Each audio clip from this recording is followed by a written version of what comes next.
Hello, I'm Steph. I'm Michael. And today we're going to talk about our recent trip to Niagara Falls with our friends at the Gathering of Friends. That's right. And Canada. That's right. We also went to see our friends in Toronto and got to spend a day with them, which I think we need to make this like a yearly sort of thing that we do. Totally. Yeah. Because it was a great... Because we already have the yearly thing with the highlight for me. I had a lot of highlights, but that was the highlight. That was super highlight. Yeah, for sure. So we have a lot of games to talk about. And I got to say, I don't think any of these games were provided by the publishers. There were. There were some? Yeah. But they didn't give them to us in exchange for being on this Gathering of Friends 2026 recap. They gave them to us because they know we like to play all the games. So we haven't been on in a while. I forget how to talk. That's right. Matter of fact, I have been on in like a little bit before you because I had a doctor's appointment. That's true. Right before we went on this trip. So I haven't been on in a long time. Oh, that's true, because I had my whole stream to myself, and I screwed up every intro possible. Take two. Take two. Oh man, that was a wreck. So for those of you who don't know, Gathering of Friends is basically a convention where a lot of people in the industry go and play games and prototypes and hang out with one another and just relax. It's not an industry convention, but it is a convention where a lot of industry things are done.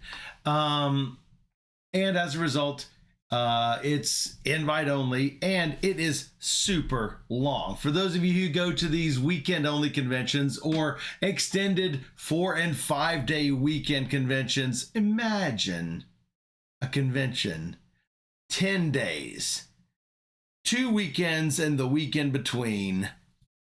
And that's what that is. Yeah, I mean, I look forward to it and cherish it every year. Every year. This was my 10th year going, so that's pretty cool. That's really cool. So we drove up on Thursday and got there super late. It takes us all day to drive there. All day. And all day to drive I think it was like 14 hours with stops. Yeah. After all said, we took a long time getting up there. But it goes by relatively decently. Lots of big cities between here and there. So we got there and did not play any games that night. Woke up bright and early and started playing. Yeah, Friday was basically our first day. Day one. Day one. So many days. Yeah. So I think I'll start by saying I learned 60. How many games? I don't know. You've got your phone right there. Man, so many. I do not split. I don't list a location on my plays. So I have only my monthly plays. So I don't know how many I have played for the week. But just to give y'all a preview of what's coming in April, which is everything, not just this convention, I have 89 games new to me. Yeah, so at the Gathering from April 17 to 26, I learned 63 new games and played 101 games. So my April list will be like very long. Yes.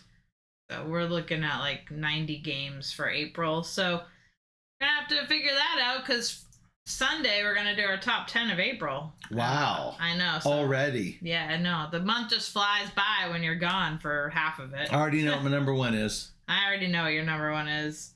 Yeah. And that will become clear when we talk about it. Probably.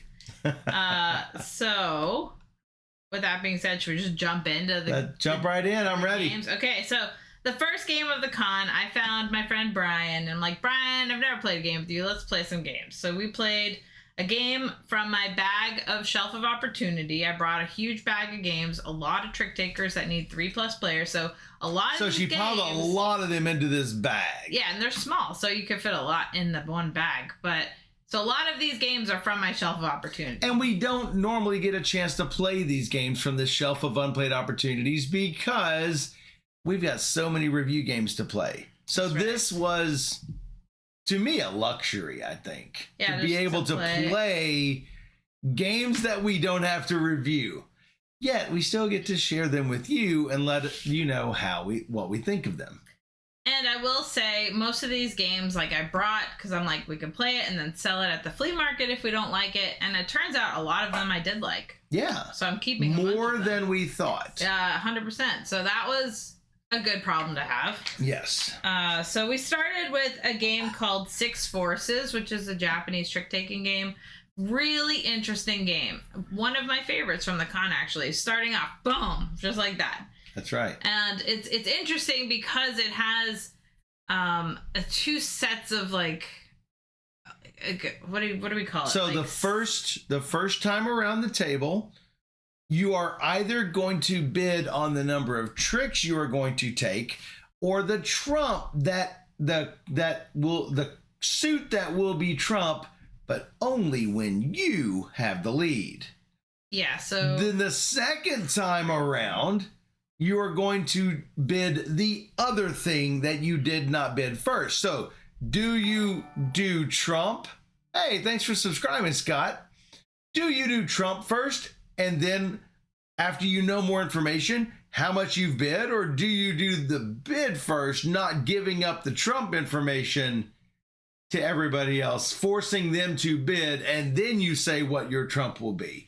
It's a little bit of a risk reward going on. And it's really interesting because you're like, well, if I'm going to take a trick, I'm going to then have to lead the trick. So whenever I lead is going to be possibly a trump of a different color. You have to consider what everybody's doing. But you got to get the lead. That's the hard part. But yeah, it's really interesting to see how it plays out because I'm not a big fan of trick takers that have a lot of chaos. Like, you flip over a card each trick and something changes. I like this because it's controlled chaos where you pick at the beginning of the round and then you have to see how it plays out. Much prefer this to any of the other chaotic trick takers. Yeah, so this was a really interesting game. Yeah, score points for hitting your bid, lose points for missing your bid. Yeah. Like a lot of bidding type of games. Yeah. And then we played... Unfortunately, we all lost. Brian won. But what's the problem? The two of us won, and Shannon also. Two of us lost, and Shannon also lost. Yeah, Brian was just really good at it. Then we decided to play a game that I'm not sure Shannon had ever played. She wanted to play it, so we played it. So we played Fate of Fellowship, which I love. Totally love. Super love it. I played it many times now, and yes, we're both going, Amanda. Yeah, we'll be there. We will be at BGG Spring for sure. Scott asks, is Doggerland like Boogerland but with less color? No. Let's stick to what we're talking about. Got it. Okay. So, Fate of the Fellowship. I taught it because I'm more familiar with it than you are, but I'm also snappy. And I tell all the rules. And I say, this is this. It's fine. So, let the record show that I have an undefeated record in Fate of the Fellowship. True. And that record remains intact because I'm now 3-0, and it improves your record. And again, we use the Eagles as we do, but I was also playing, I believe it was Eowyn, and I took out 4 of the 9 Nazgul. So there were only 5 remaining. As a result, we ended the game almost with a perfect score. We had a 7 hope remaining. Because after the first roll, we hadn't lost any. After the second roll and the re-rolls that we could do, we still had 1 hope lost. So we're this close to getting a perfect game. It was really a good game. Eagles always saving our butts. It's always fun. I don't think it is at all like Pandemic. Yes, I understand why they call it Pandemic System. It does not feel like Pandemic. No, it doesn't, which is great. Yeah. So we had our friend Eric join us. Larry joined us. Adam joined us. Zach, I think, is he a new guy? Joined us. And we played a Dune game. I said, pick a game that sounds good for my bag. And this is what he picked. And then he bought it. And it was not even...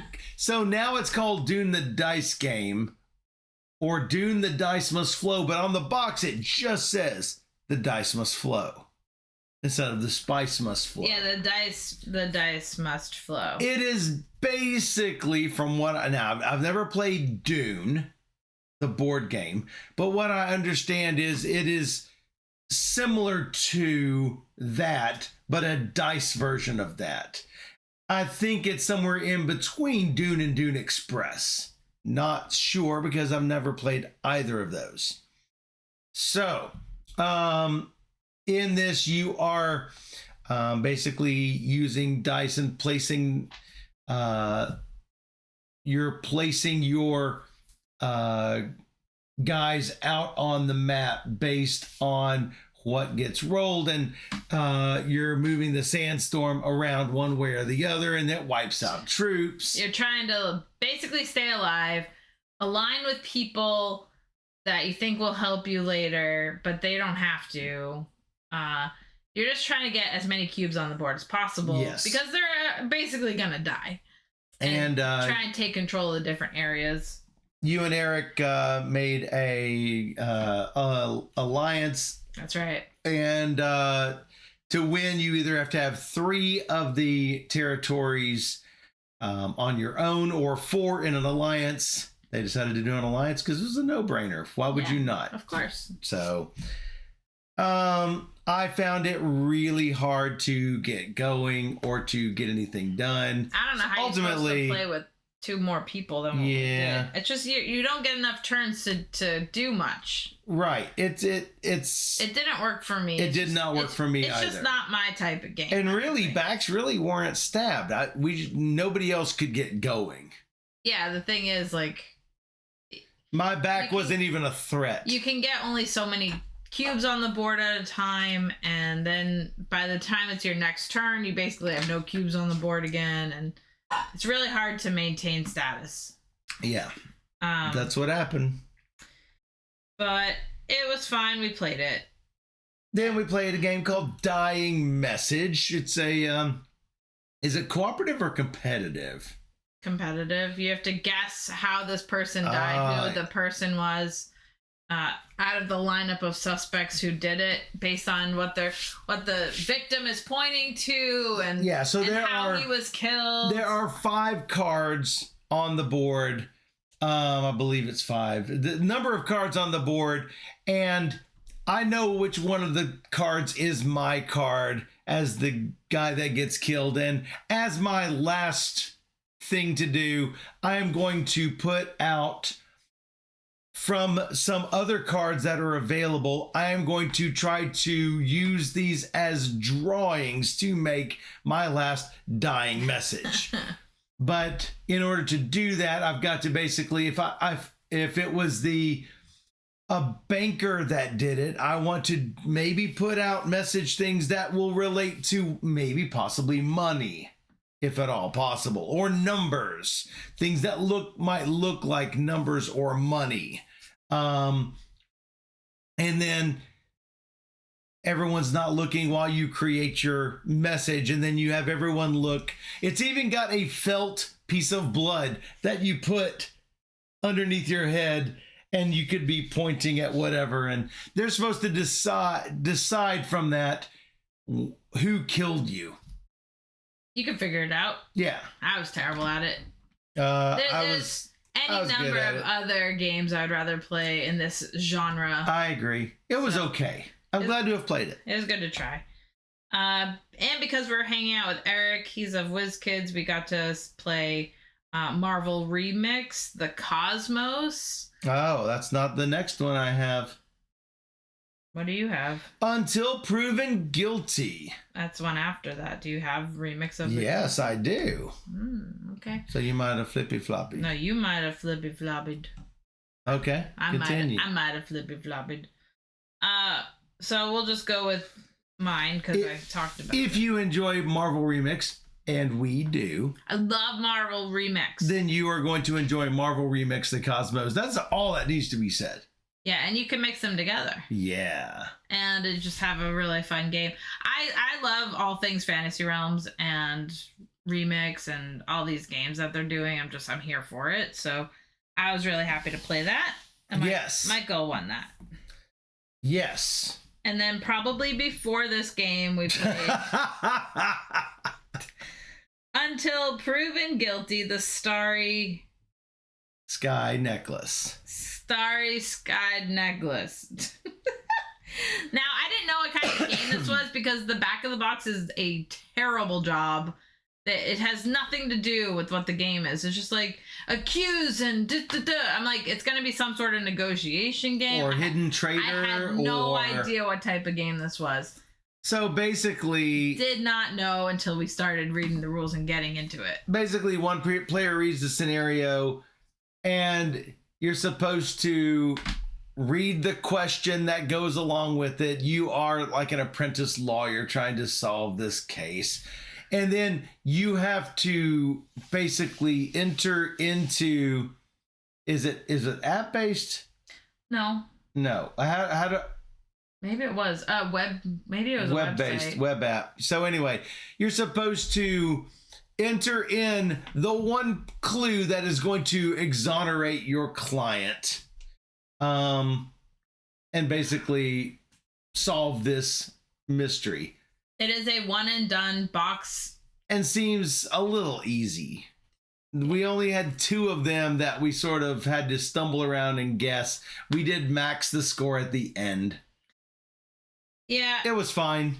If you like games like this. I'm not like sad we played it, but I don't think I'll go seek out the other Until Proven Guilty games. I think there's one other. I think there's one other right now. So, I mean, it was an hour of my time, and like any of the like mystery games or exit games or whatever, they always take about that.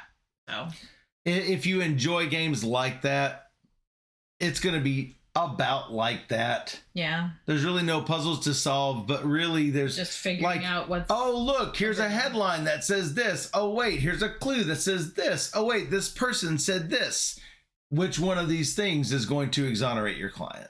So... And then we played Top Secret Prototype. We played a Top Secret Prototype.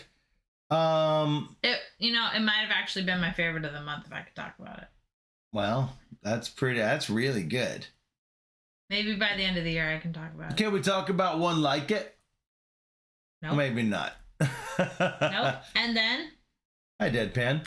And then after that, was this Saturday or was this Saturday? Was this was the next day? Yeah, because I got up early. You didn't. Yeah, so this is you. In the morning, I played Railway Boom. I'm sleeping. I taught the game. Railway Boom, for those who don't know, is lots of auctions, which I love. I love auction games. And it's heavy resource management game, so you need to make sure you have the resources you need for the right auction that you need it for. And so, like, the auction might be in coins, but then you're going to need coins to do whatever it is. So you don't want to spend all your coins on the auction because you won't have any to do the actual stuff with it. So, right. Like, I love this kind of game. So, and every auction deals with something different. Yeah. So, and it's paid for with different currencies. So that really makes it interesting. I super love it. I might have to buy it. It showed up on Amazon. Oh, did it? $70, but I think it's still worth it. Ooh, ow! I thought you had a friend going to Tokyo Game Market that was gonna. It's gonna be the same price. Is it? Yeah. 70. He's gonna get us some. He's gonna get us some trick-taking games. All right, that'd be great. Like Bitcoin, like you like. So that was a really good game, and then Michael showed up, and then we got pulled into this prototype. That's not what I have next. Oh, it is what I have next. Never mind. Continue. And so we were like, our friend Larry over, and he's like, just play this like 10-minute game. And we're like, okay, sure. We were debating on going to lunch or whatever. And he didn't know it was a prototype. He didn't and he said, know. "Oh, sorry." Because so we go over there. Here's the thing. Prototype. It's not that we don't play prototypes, but prototypes. If they were up to me, we wouldn't. One, we can't usually talk about them. Two, they usually, we can't rate them because they usually change between the time that they're prototypes and finished games. Three, if it's a 15-minute game, then it's almost always a 45-minute conversation after about how to make this prototype better.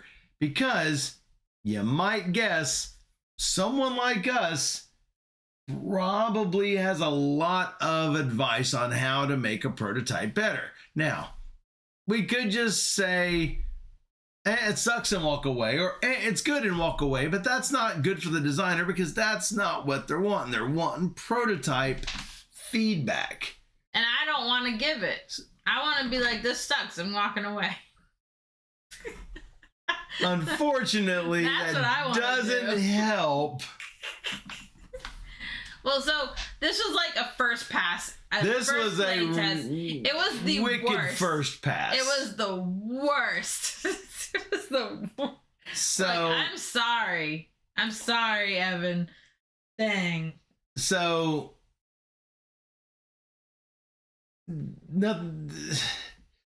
the game had flip 7 card backs and then just printed off things on the front. So it was a game where you draw and you could bust. Already there is a connection between this game and Flip 7 with the card backs. And then for it to have a bust mechanic, further solidifying the Flip 7 thing out, and I advised him, if you're going to do a prototype of this, the first thing I would do is put magic cards in those sleeves and not Flip 7 cards, because the first thing someone is going to do is they're going to look at your game, compare it to Flip 7 in their mind and think, would I play this game over Flip 7? And the answer at that point was no way in heck. Yeah, no. So God no. It has too much work that needs to be done to be any sort of game. So I'm not even gonna rate that one on my new to me blog because no. it was a wreck. Yeah. And then we found Tate and his daughter. I know. So Tate and his daughter were there, and we played with Nils, and we played a game from my bag of opportunity called Bear Raid, which is an all player, I guess one of their It was first. board game tables, which turned into all play. It's board game tables, so it was one of their first games because it was under that. So I had never played it. It's been on my shelf for I had no idea what time. to expect. No idea. But Nils picked it because he heard good things about it. This is a crazy stock manipulation type of game where you buy and sell. You want to buy low, sell high. And but it's not as easy as all that. No, it's because every round there are rules that are changing for each different company. Like sometimes low dice will make a stock go down, but next turn low dice will make the stock go up. And so you can take the dice from the board. You can add dice to the bag, so maybe it's more likely to come out and be rolled to manipulate the different colors. So a lot of things are happening in this game, and it wasn't like the easiest game. So, but I thought it was pretty good. I thought it was long. I thought it was long, but I think it was worth it. I think it's really good. Unfortunately, mine plus Steph's plus Tate's plus Nils's score is approximately equal to Tate's daughter's score. She completely sharked us, winning 1,100 to 670 to 555 to Tate's 155 to Nils's negative 150. Yes, you can go negative because he sold stock short. What happens when you sell stock short and it goes up? You lose money. And that's what happened. Yeah. I really like how you can sell short. Yeah. It's got a lot of goodness to it. I think it's a keeper. So, hey, time for more trick taking. Well, this wasn't trick No? taking. What? Oh, this one was. Oh, this was. It's bluffing. So we played a game called Turnup. Yes. With the same group of people that have played Bear Raid, and you are trying to place one or two cards. The first one goes face down, the second one will go face up, and you say your total value of the cards. If one card, you just say like 1, 2, 3, 5, or 7, I think it is. Mm-hmm. And people can call you on it and be like, nah, I don't think that's correct. Wrong. Turn up. Turn up. Because it's turn it. Turn it up. Then you say turn up. And then somebody's going to get a token for being right or wrong. And so you're trying to collect all these turnip cards and have the biggest combined value of cards until someone says, let's just call it here. And so you're going to get points based on the cards that you have. So it's a very light card game. You did really well. Yeah. I also did well, but it's not for me. Yeah. I mean, it wasn't really for me either. Yeah, but it wasn't bad. I'm glad I played it. But then we all went out to dinner. Yep. So the gathering is all about going out to dinner with friends. Yep. It's time for dinner. Who wants to go? And then everybody tags along. So that night, when we got back, well, we had planned before that Jeff would run Nemesis Retaliation. And this is one Michael's been wanting to play for a long time. It's because we have it. Oh, I know. We bought it. And you guys know we don't usually buy games. Nah. We bought Nemesis. We will probably buy Nemesis Legacy, which is on GameFound now. I don't know who we're gonna play that with. Me. Yeah, I know you. I meant who are we gonna play? We'll find somebody. We'll find somebody. We'll find somebody. I'll recruit people to play it. So we got back from dinner and immediately jumped into Nemesis Retaliation. Yes. I had played before. Jeff is like the most amazing at running games. And so I knew Michael wouldn't have a problem learning from Jeff because he's no great. problem. He's really great. Jeff is on the approved list. He's the top most approved. Probably yes. He, Lou, Dan can teach games. There are a few people who can teach games. So we are playing Nemesis Retaliation. So what are the differences, you might ask? A lot of differences. No, not a lot. I would say a lot. Not a lot. So you there have to is manage your air supply. So in Nemesis, you don't really have to manage. You have to manage not knowing what's in the ship, but you're not managing really anything else other than your wounds. In Nemesis Lockdown, you're managing the light situation. In Nemesis Retaliation, it is like Alien 2, which is called Aliens, where you are going down to a facility. You're a bunch of Marines coming in with heavy firepower, and you have to manage your air supply. So, not only that, you don't know what is in this facility. So as you go in, there's going to be different things in areas A, B, and C as deep as you go into Nemesis Retaliation. Scott said Seth went to dinner, but she doesn't eat except Dairy Queen. We did go to Dairy Queen once. We did. So what else is different about Nemesis Retaliation? You're going to get your normal 2 goals, personal and corporate, but you've also got a mission goal. A lot of times your goals will say, let the mission succeed or don't let the mission succeed. Well, here was the problem with this game. 3 of us had the goal of player X must not survive or you must be the sole survivor. Except the 3 of us that had that mission had ourselves as the one who must not survive. So therefore, we had to be the sole survivor. Generally, you don't pick that option. The option that I had to pick was the mission must not succeed. And so here I am trying to sabotage the mission. As usual, I'm the traitor. Horrible. Yep. Hate it. I Sorry. hate it. Sorry. I hate it. Unfortunately, or fortunately for everybody else, I did not win. Though I did try valiantly. I started the self-destruct and escaped off the planet, and Jeff went over and turned it off, ending my chance to win. Whatever. But I loved it, as I figured I would. All right, so that was Friday. No, that was Saturday. That was, yes, Saturday. Friday, also known as Saturday, day 2. Day 3 was our Toronto trip with our Toronto friends. Yay! Everybody up here who was there. I think Cosmic Beat is here, who went to that game day. We often see Keme. We saw Keme. We saw Cosmic Beat. We saw James. Board Game James. And Foglight. Foglight. And had a blast. It was amazing. It was so fun. We got up so early. So early. Went across the border to Canada. Yes. They asked if we had any weapons in the car. I said no.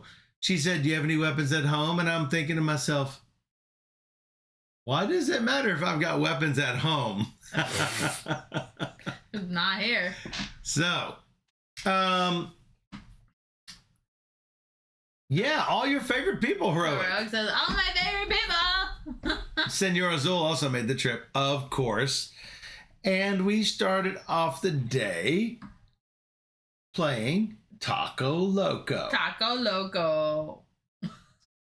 So, I can remember how to play it. I see Cosmic Beat won. Yes, Cosmic Beat. I think everybody ganged up on me. It was so unfair. So, you have to like add a thing to Taco, and it has to be like under some value. 11. Yeah, if it goes higher than 11, you've overfilled your taco, and you have to take all the mess. So many tacos, and so, but if you have the same number that was just played, you could start a new taco. But if you have like a taco supreme or spicy taco or whatever, spicy, you could say a perfect taco. It's perfect. It's perfect. It's a perfect taco. Perfect taco. Hey, Amy, what's up? So it was fine. It was fine. It was fine taco game. We had to get my rookie numbers up, so we continued playing little games until other folks showed up. So we played Oh My Socks. Oh My Socks. Oh My Socks. You want to match up your socks and get good pairs, but there's like steal cards. Basically, you flip over 2 cards. You have to hand one to somebody else. To somebody. One goes to you. One goes to somebody. Based on the arrows on the card, it's going to go one way or the other. And you don't want to match up socks for them, so you have to like pick accordingly. Yeah. And you don't want an odd number of socks. Yes. Don't have socks. That's socks. Yeah. That's All My Socks. And Cosmic Beat with another win. Which is ridiculous because he was so losing the whole time. So that was not fair at all. We did smuggle puppets into the country, yes. And we smuggled 2 puppets out of the country. We'll have to talk about that in a minute. Whoa. Beeping going on. I hear it. So, Oh My Socks was not great for me. No. It was not a great game. Then we played Harvest Valley, which was also not a great game. So, normally when you play... But you won! So, normally when you play games into a tableau, usually you're drafting cards and placing them in your tableau. Not in Harvest Valley. In Harvest Valley, we share a tableau. And it's really tempting to try to play cards, not to help yourself, but to basically screw everybody else. And that's pretty much what we did. At some point, you're going to have to put your house out, and you only score for things around your little house in Harvest Valley. Yeah, so Harvest Valley is also a terrible name because it's so generic. I suspect that this is a game. They're trying to piggyback off of Stardew Valley. Just in time, James, to hear about Harvest Valley. That's not the spirit of Harvest Valley.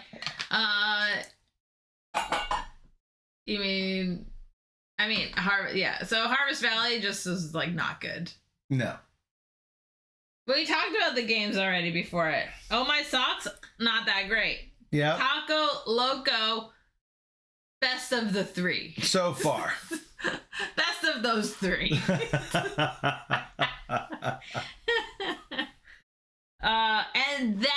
And then we broke Cosmic Beat's brain with Frosted Blooms, which is on my review stack. So this was technically a review game that we got to play, which is so sparkly. It's so pretty. It's a very pretty game. Yes. But for those who don't know, Cosmic Beat and I have been playing 1 million games of Tipperary. I want it. Been playing so much Tipperary, and in Tipperary you're trying to get the biggest like square rectangle of filled in polyominoes that you can, and in Frosted Blooms you need to create big groups of big spaces, empty spaces to put the different, like the barns, windmills, and the windmills, barns, and workers. And so your brain isn't working this way because you don't want to make spaces with polyominoes. You want to fill it in perfectly and puzzle it all together. Right. So you need strips. So to make these shapes, you're like, because you want to fill in the perfect shape. Now here's the thing. You might think, oh, well, I'll just make whatever empty shape in the middle. An area of 5 will not work, and you will never fill that space at that point because all of the polyominoes are exactly 5. They are 5, but they have different patterns on them, but they're 5. So you are going to place a tile, and you are going to score one of your cards. Place a tile, score a card, and this card you score only deals with the tile you just placed and what neighbors it. So, this one was pretty strategic. I liked it. Yeah. Obviously, Cosmic Beat likes it. He wants it. You know what? That does not surprise me. Step 1, 233 to Cosmic's 213 to my 210 to James's 201. I had all the windmills. That's fairly close. You had what? All the windmills. You did. I had all the windmills. But there are multiple paths to victory because I don't think I had any windmills. Maybe I had 1 or 2, but I didn't have any barns. Anyway, there are in-game objectives that you can get, and if you can get those first, then you can claim the card, keeping it from everyone else. Gives you more points. Yeah. And you get the end game points for barns and people and etc. Yep. Cosmic Beat says it's polyomino and pretty. It's very pretty. That's right. It's very pretty. I don't have a 3D printed insert like James though, so he has a slightly prettier copy. And then we played a game Michael never wants to talk about again. What game? I liked it for what it's worth.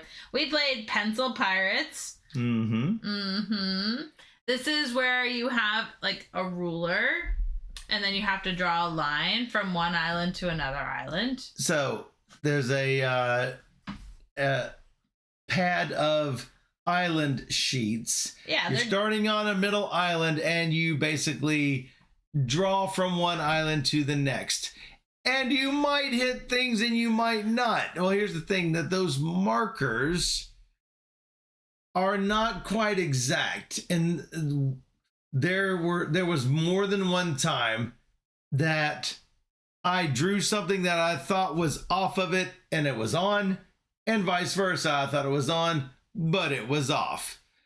Because the marker is...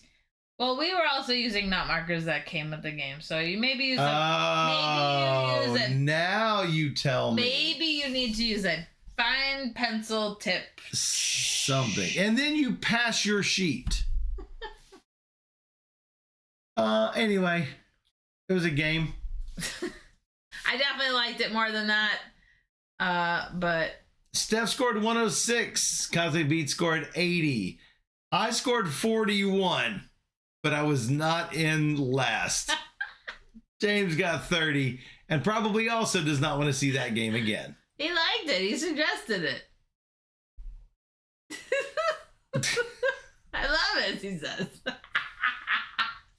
All right, I'm the only one. Your mileage may vary. I liked it better than some of the other ones we played. Well, that's faux show.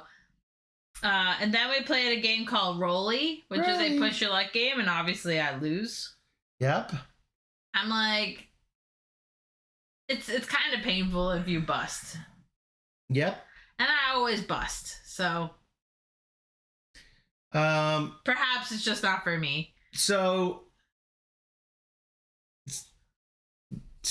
describing this specifically instead of just in general, you've got bills, zeros, ones, twos, fives, or 0, 2, 5, 10, and 20. -5.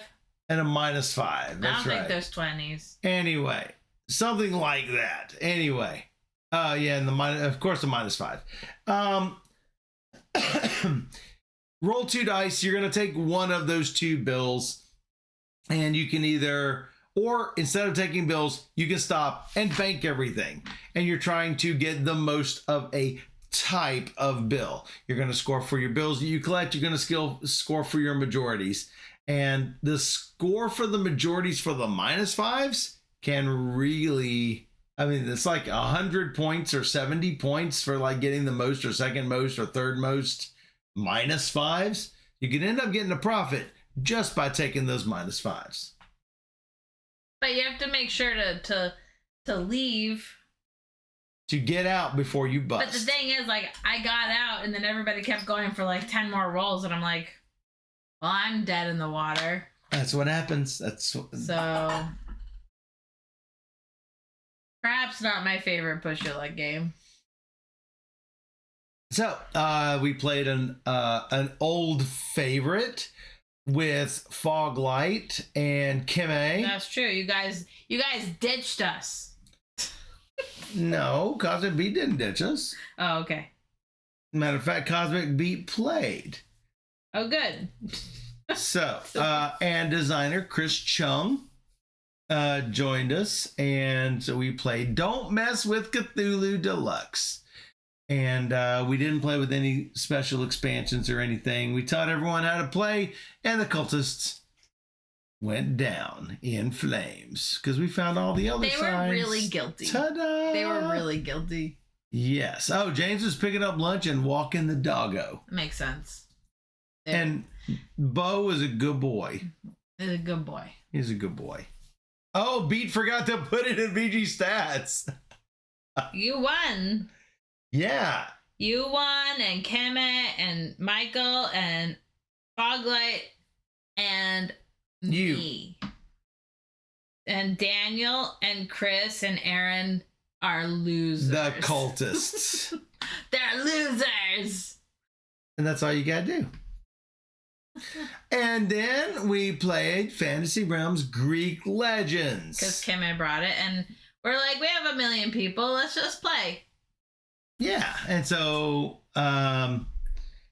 we really enjoy all things from the Fantasy Realms series, and Kemme came out on top. Congratulations, Kemme.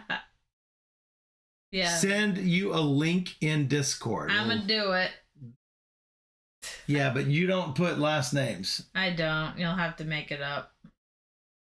I don't know. See if that works. And that's when Cosmic Beat and James went off to play Fortunes of Scoundrel Bay. Because they hated us. Just kidding. They said, I've had enough of you guys. It's fine. You needed to play it, James. Hopefully you liked it. What did you think of it? Tell us in the chat. I think they thought what we thought. It was good, but long. Like, I think there needed to be more of a... I too was a bit disappointed just because my expectations were higher. Yeah. And it's attractive. Yeah. But there's a lot going on. I'm glad you played it though. Yeah, I like those guys. So while you guys were doing that, we were playing lots of games over here. Lots of games. So many games. Like 3 games. So I'm like, okay, I'm just gonna pull out games, and everybody's just gonna deal with it. And they did. And they did. Nobody complained. This was great. Michael and I were talking about this later. Like, everybody was willing participants to my bag of random, which was great. I always call this stuff bag of random crap. But that wasn't crap. No, it could be anything. They were worth playing. And we apologize in advance. We make no promises. We don't know if it's good. First time you, first time me. To Dan, it's crap. For sure. All hail the bag of random crap. to Dan, yes. That's right. So no, he likes the bag of random crap because he likes playing new games like we do. So like all my stuff that I brought is 3+ players. So we played a bigger game. It was like a sheet of rules, 1 page and then a second page, like 1 sheet of rules. Yeah, it was good. So in Northern Pacific, that's the game we played first. It was, in this game, you were either laying down the train, going from, where did it start? St. Louis? Going to Seattle. Who knows?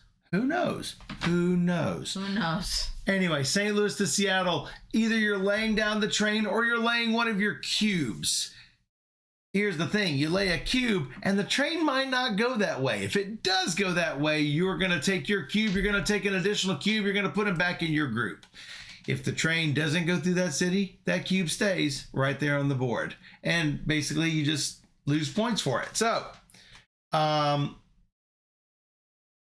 there seemed to be obvious places to place these cubes, or better places. It's almost like a group think also, because we're playing with 6 people, so it's like your turn only comes around every so often. Every 6 times, actually. Even still, like, it's not very much. So it's, you have to kind of You can't influence it perfectly. No, and then these people over here, Keme and Chris, were like, let's do this. Let's do this. And I'm like, whoa. It's not a negotiation game. It sort of is. I know, but I wasn't involved.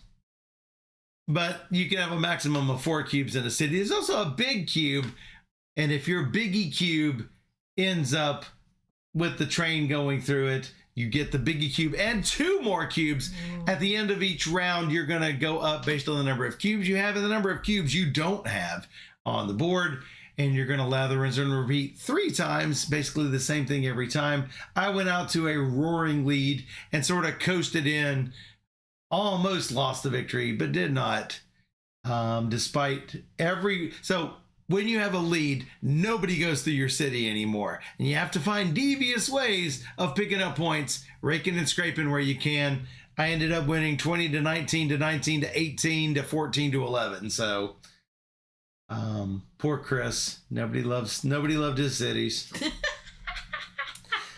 He took it like a champ. He did. Then we played a game called Limits. Uwe Rosenberg. And here Kime says, I want to play only 1 game with you guys. No, multiple games. All the games. And look, she's not even here to talk. I know, what's up with that? Because it's not 5 o'clock yet. Oh, it is 5 o'clock. Anyway. It's true. Limits. From Uwe Rosenberg. Yeah. It's an older game, I got to remember.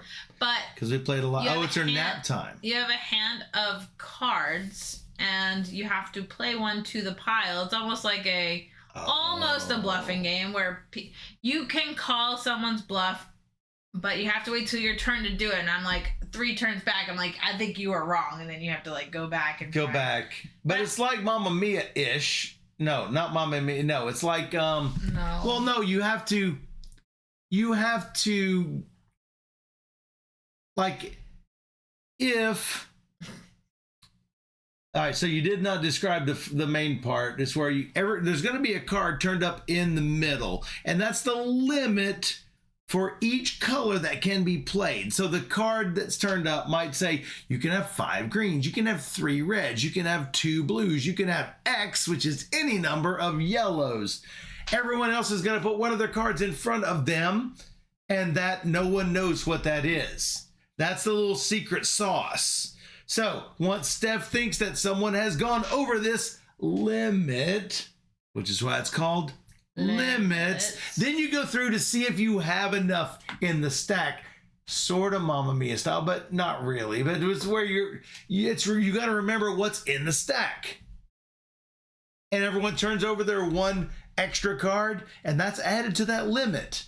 So yeah, we were talking about you. Yeah, were your ears burning, Kimmy? And yeah, that's how to play limits. I liked it. I thought it was pretty good. Yeah, it's pretty good. It felt a little bit long. Like I wanted to be shorter, but you're gonna have some number of cards depending on how many people are playing, and I like that you can call somebody like 3 turns before you. Like, I'm pretty sure I know Foglight is wrong, so I'm gonna call him on my turn if Aaron didn't call or whatever. Unfortunately, it's a very low scoring game. The winner was Aaron with 2 whole points. Foglight with 1, Steph and Kimme with 0. I was at -1, and poor Chris. I mean, he's a bright dude, but man, he's got bad luck with Colin. -11. Rough. Poor Chris. We really liked hanging out with Chris. Yeah, and we didn't know Chris before, so it's good to be able to meet him. Definitely. Then we played Gracias.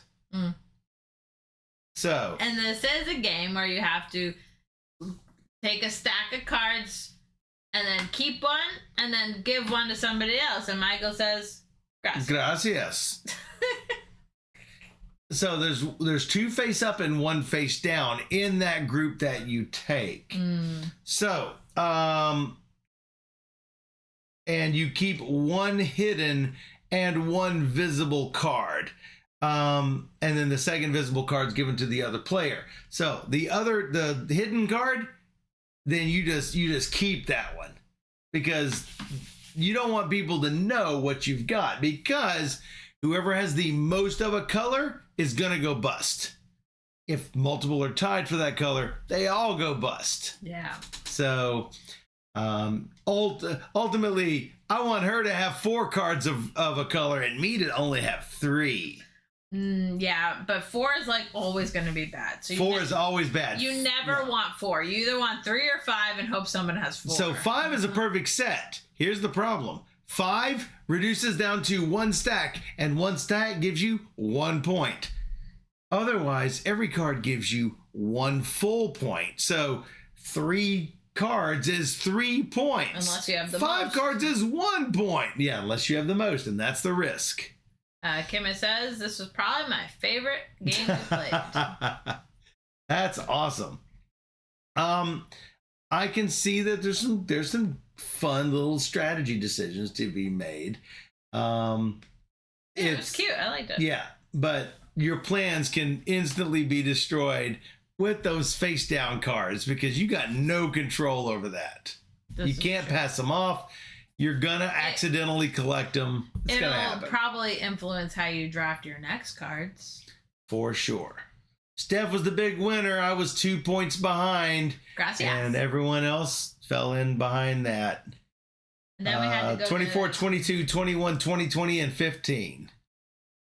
No, gracias for inviting us. Yeah. See, you only want to play 1 game with us. We wanted to.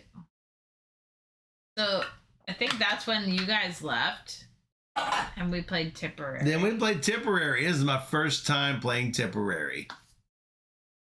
I We have talked plenty of times about Tipperary on here. But you haven't, because you never played it. I had never played it. I heard about it. So what did you think? It was okay.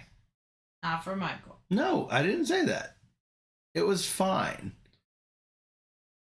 Cosmic Beat destroyed our faces. As expected. Was Michael tilted by the spinning wheel? No, not really. But it was fine. I don't know why it's a spinning wheel. There could have been any number of ways to set that wheel. A 10-sided die, a card draw, something.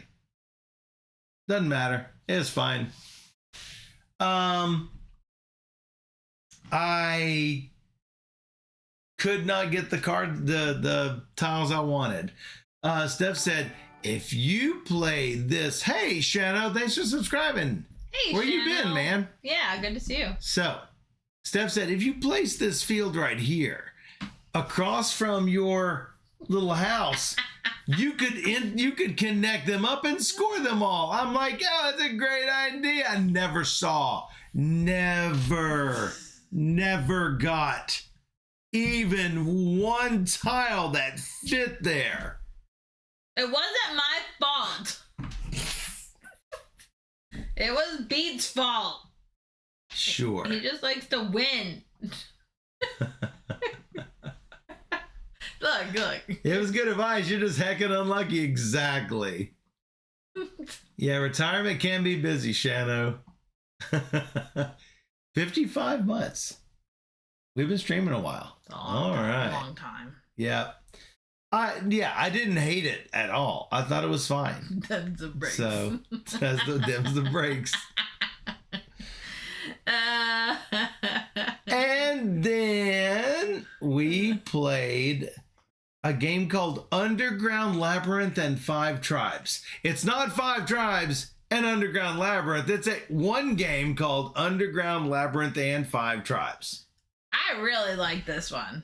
This was a nice surprise for me. I ended up keeping it because I like it.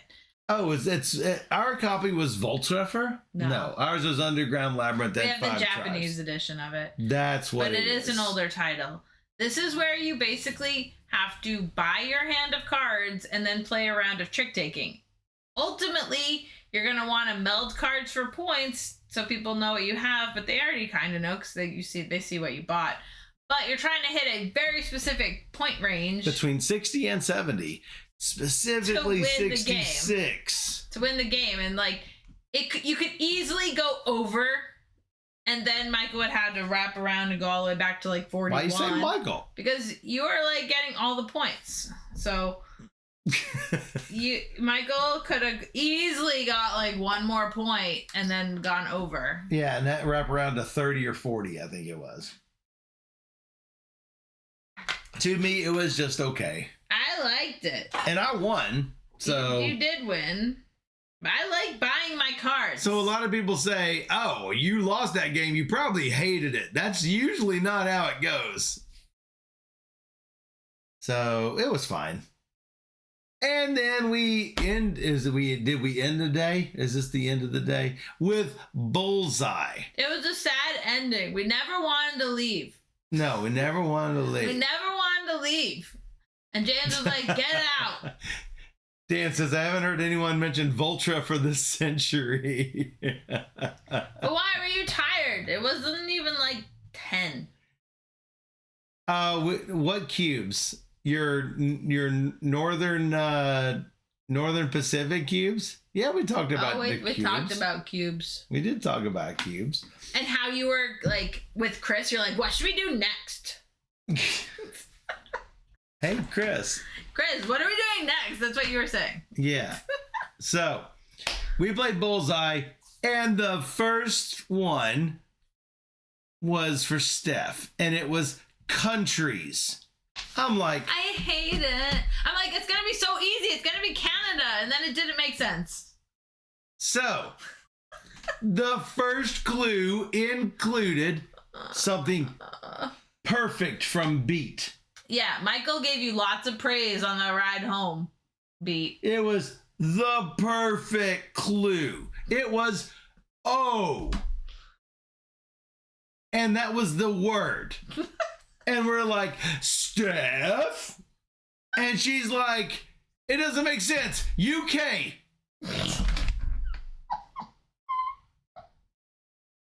All right, that's a miss. And that was my word, Kim A. A. I put E. I put beats. That's what she said.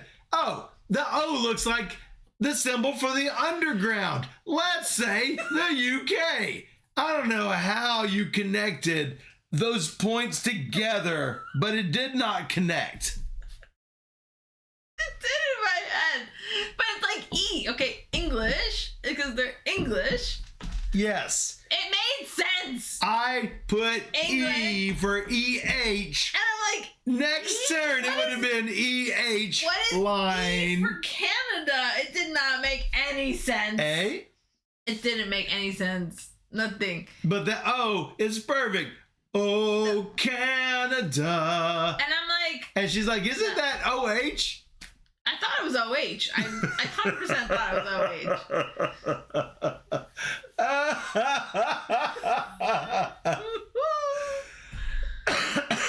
We like literally walked by. No, it is O.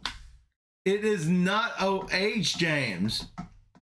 Tell him, Cosmic Beat. Tell him. Tell him. Tell him to tell. Tell him. So, I'll just blame that loss on me. Perfect score is 100. We got 37. I would not call that a win. So we had a great time in Canada. And we were in Canada. She missed Canada. That's what I'm like. It's gotta be Canada. And then nothing made sense. And I'm like, oh, it's the underground because it's the O. I literally just walked by the restaurant and I saw the thing and I'm like thinking about it. I'm like, it made sense. Did you know where you were? That's what I told her. You were not there, and that's what I said. I was like, do you know where you are? Clearly, no. So we had a great time. Kimmy brought a new friend for Senor Azul. And it is called the Fuggler. I kid you not.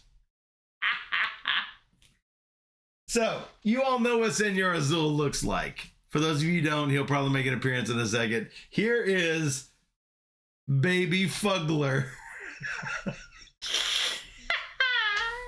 He is adorable. James summons Azul. Who summons the great and powerful Azul and Fuggler? Oh, he's big. No, he's a tiny baby. Fist bump. He's a tiny baby. So here is Baby Fuggler. It's like twins. Look, it's the same purple hair. Clearly his. Clearly mine. Dear baby. His long lost Canadian cousin. No, baby. No, because his mouth doesn't open up like this. There's a certain way the Canadians' mouths open up. Oh, is there? Like Terrence and Phillip. Oh, okay. You don't know the whole Terrence and Phillip I thing? know. I'm not your buddy, pal. I'm not your pal, guy. Thanks for Fuggler. Yeah, he loves him. I love the Fuggler. He's my baby. So yeah, he's got removable diaper. He is yeah. I'm assuming it's Senorita Rosa's eyes because That's right. it's red eyes and Azul has brown eyes. That's right. Yeah. So Fuggler is now a part of the crew. Senor Azul Fugler. Don't hit him, Azul. Not hitting him. You just can't grab him. Did you play any games this week? Nope. I know. You hate playing games. No, he's just busy. I'm gambling.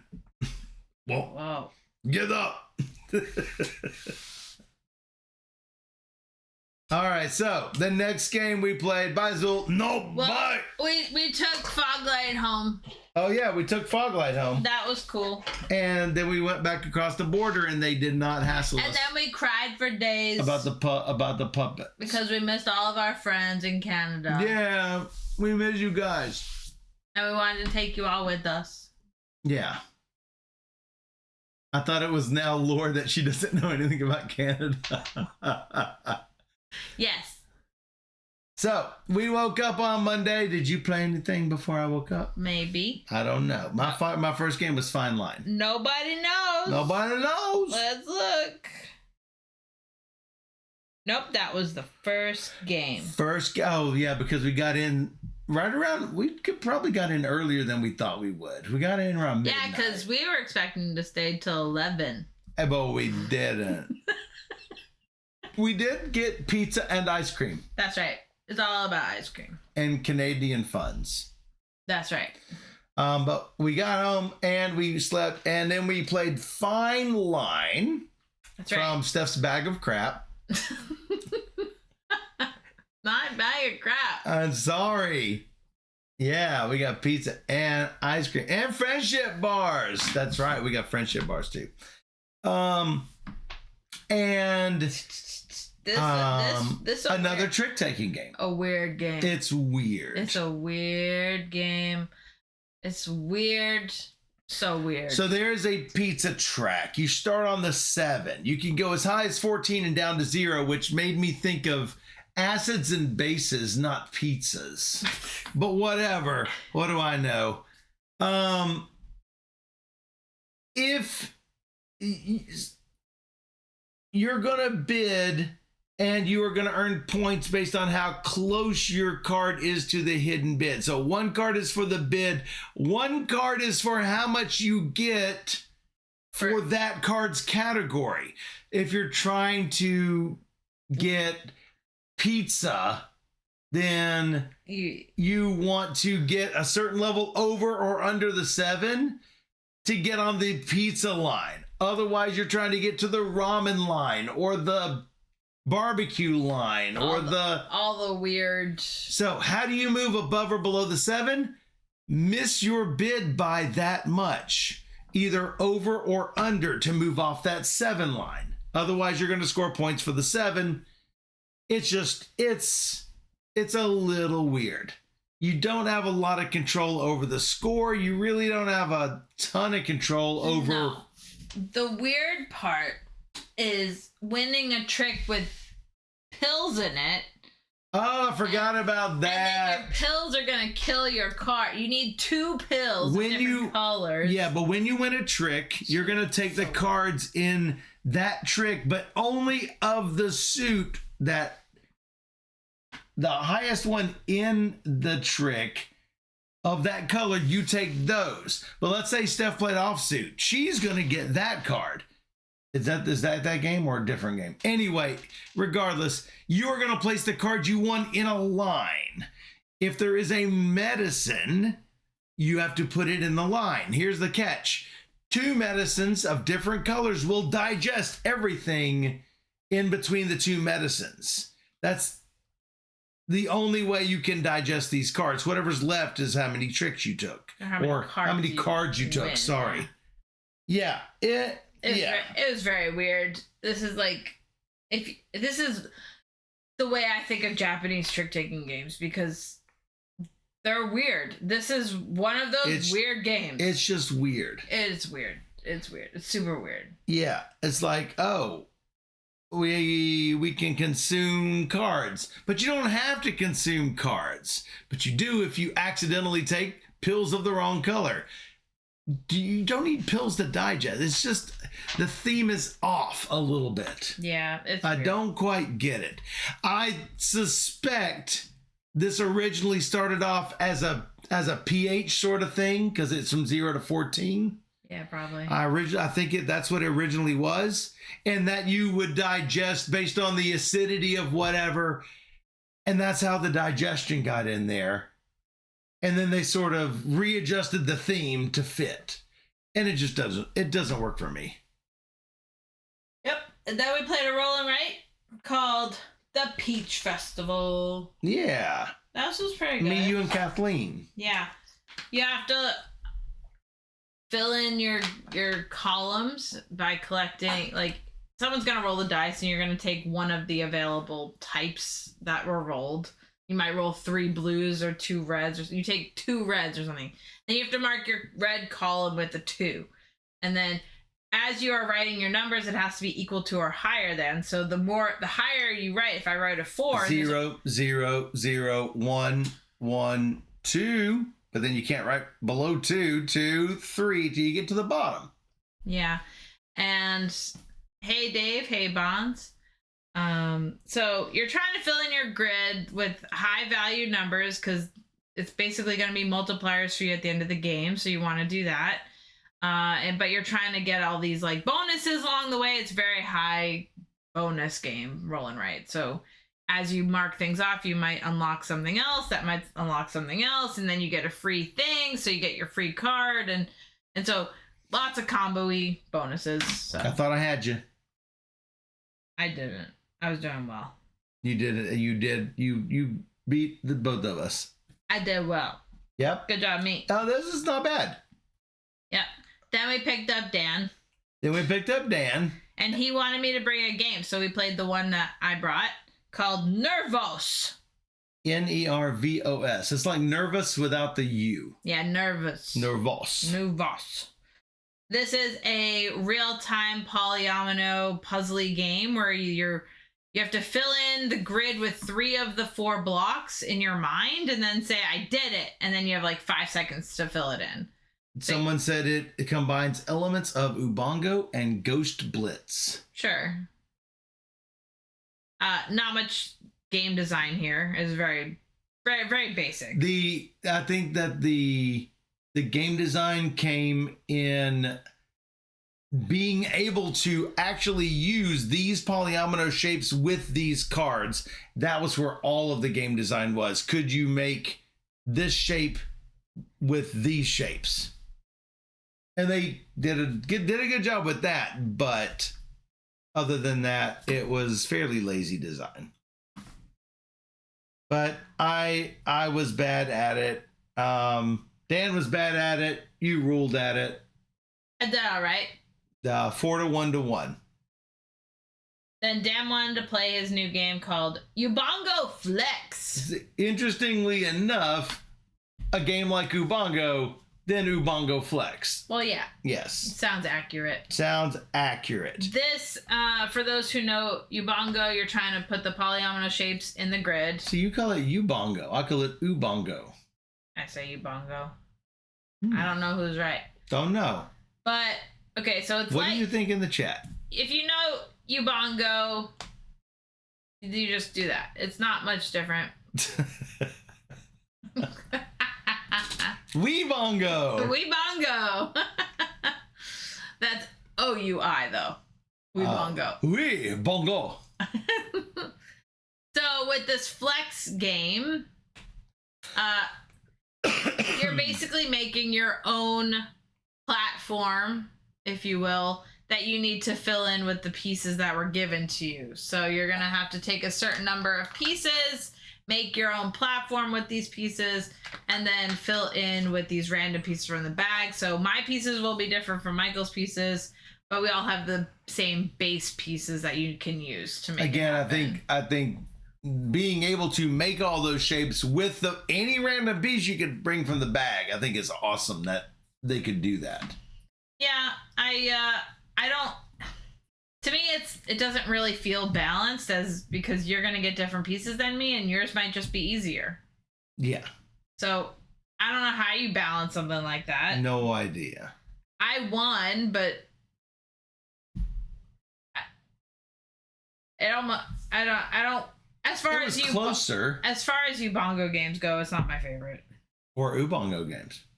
Not Ubongo. It's Ubongo. I think you're all wrong. And then we played Gnaughty Gnomes. This is a team game. Yeah. Ryan Bruns was on my team. Dan was on my team. Oh, man, we were wrecked.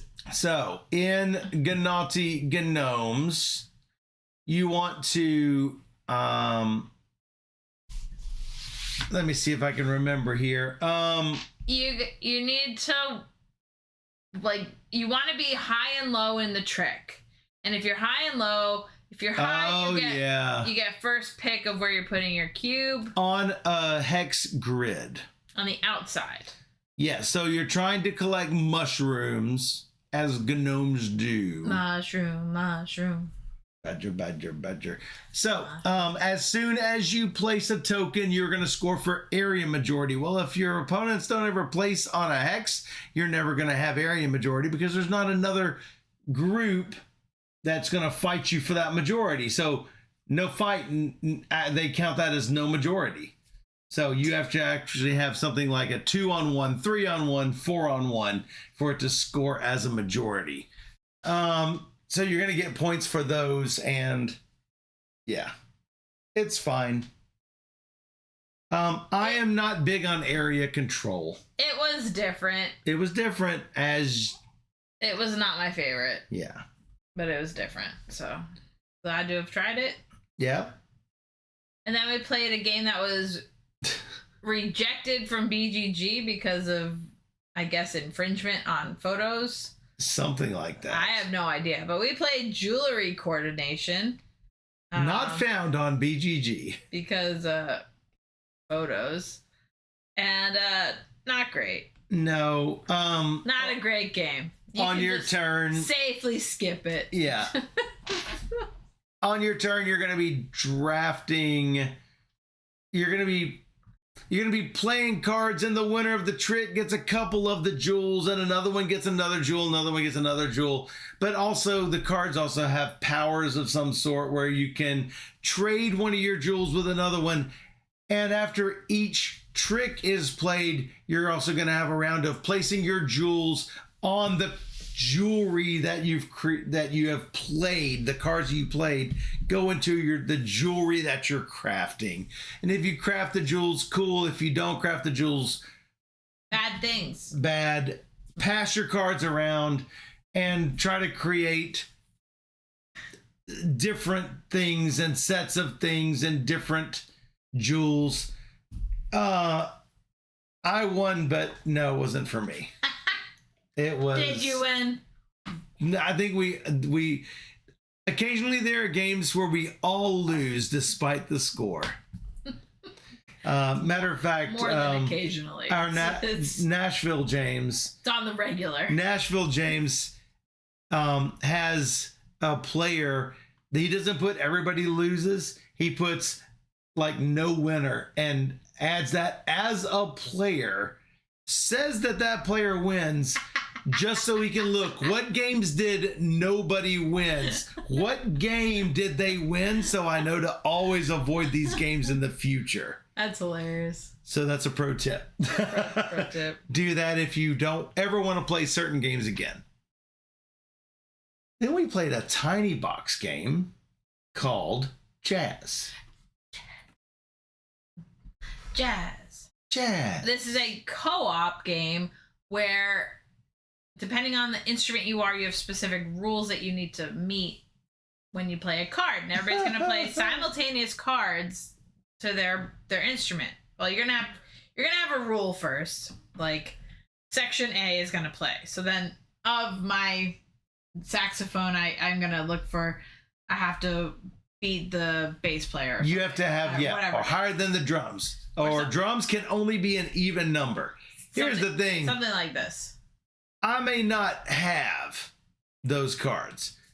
So, in between hands, we're going to pass our entire hand to someone else. But we didn't put much thought into this. No, they acted as if they were on a timer. And they were like, oh. I was like, what are we doing?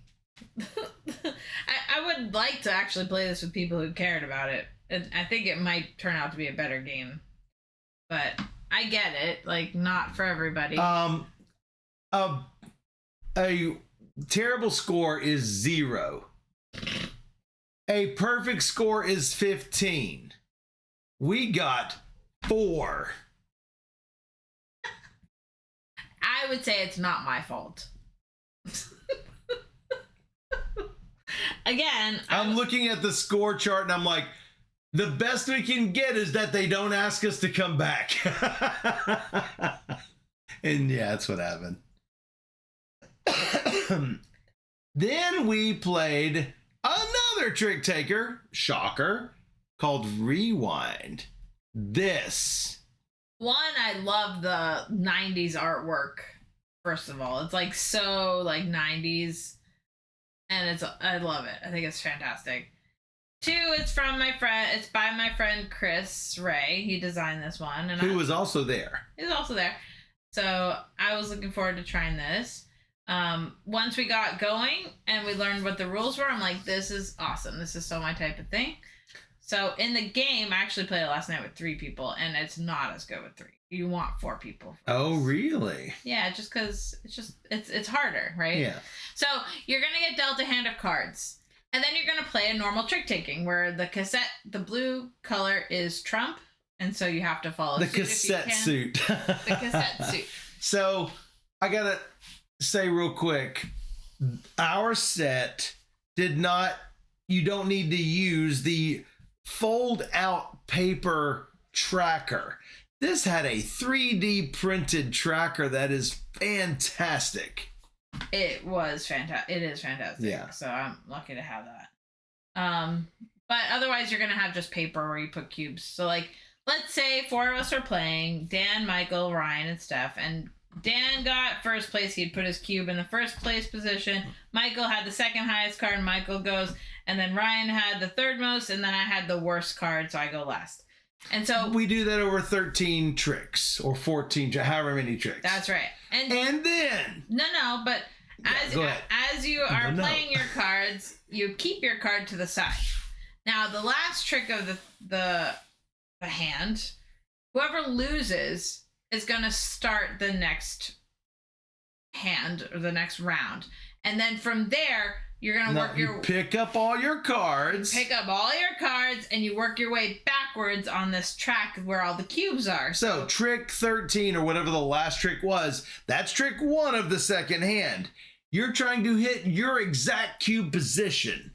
So for all of these tricks going backwards for your hand of 13 cards. The leader lost. The leader's trying to somehow lose that last one where we're all not wanting, we're wanting to hit ours, but also not wanting him to win. You're like, well, just play the same card you just did. Well, no, you can't. You can't. Because, like, you might have been out of whatever color at some point. Now you have all your cards again. So you have to play your lowest card if you were the last player, and then hopes you still are last. People are trying to hit their spot, so you might get it, but more often than not, it's not going to happen. For every card that remains on that tracker, you lose 1, unless you won that trick, whatever trick it was, and your cube's in that win trick position, in which case, if you don't remove your cube on that round, you lose 2 instead of 1, and low score wins. Yeah, it was a lot of fun. I really like that. And then we dropped Dan and got I say hurt. Lose 2. You gain 2 points, but you don't want points, so low score wins. Anyway. Yeah, so we still had 4 for the next game, but we played a really fast trick-taking game called Woodlanders. And this one's interesting because everybody's gonna select basically a card that they don't want to be trump. Like, I don't ever want to take owls. Yes. You don't ever want to take rabbits. Yeah. And so I take this card because I don't think I'm ever going to win a rabbit. And then there's going to be one card left over, which will be trump. So whatever one's left over is going to be trump. So you're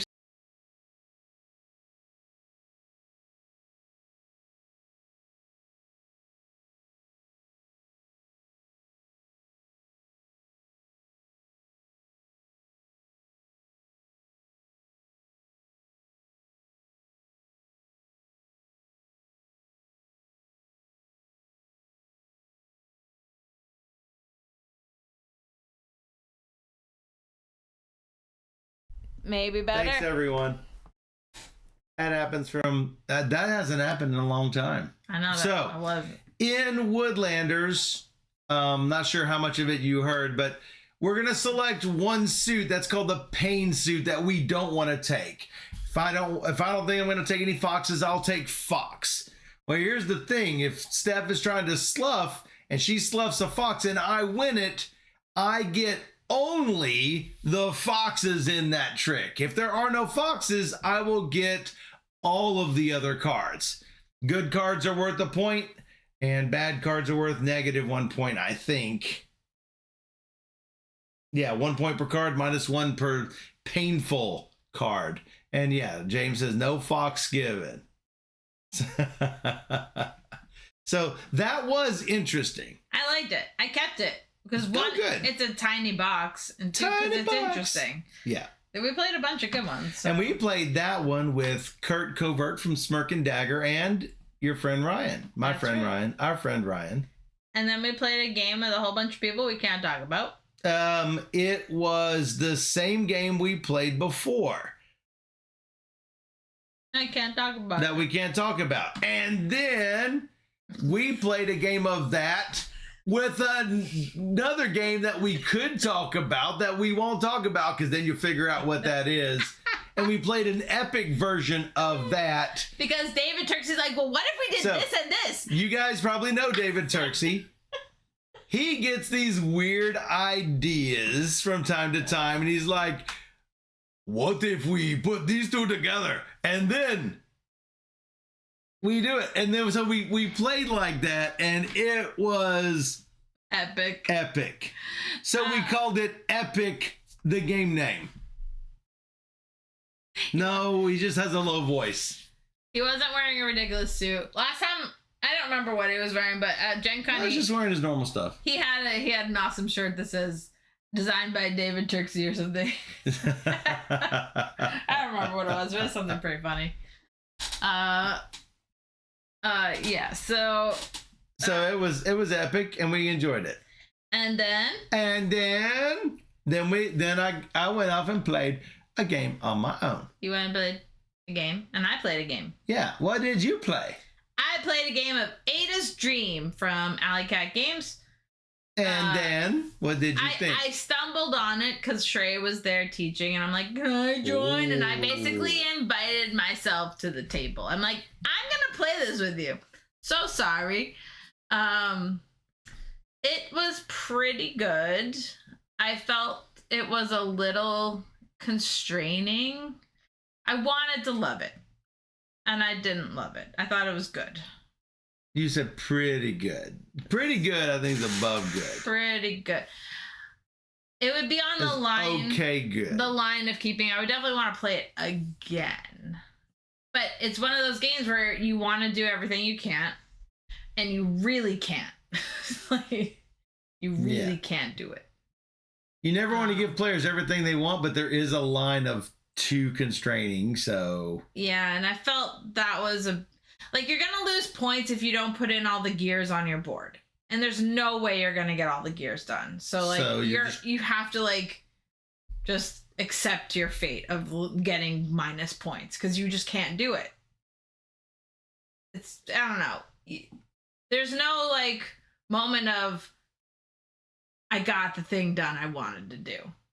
So it was a little bit disappointing. You have to give a little bit of satisfaction. It didn't really have that moment. So it was, I don't know, maybe I'm just bad at the game, but I did lose, so that, you know, that could be, but I don't think that would be why. That usually doesn't have a lot of influence. It usually doesn't.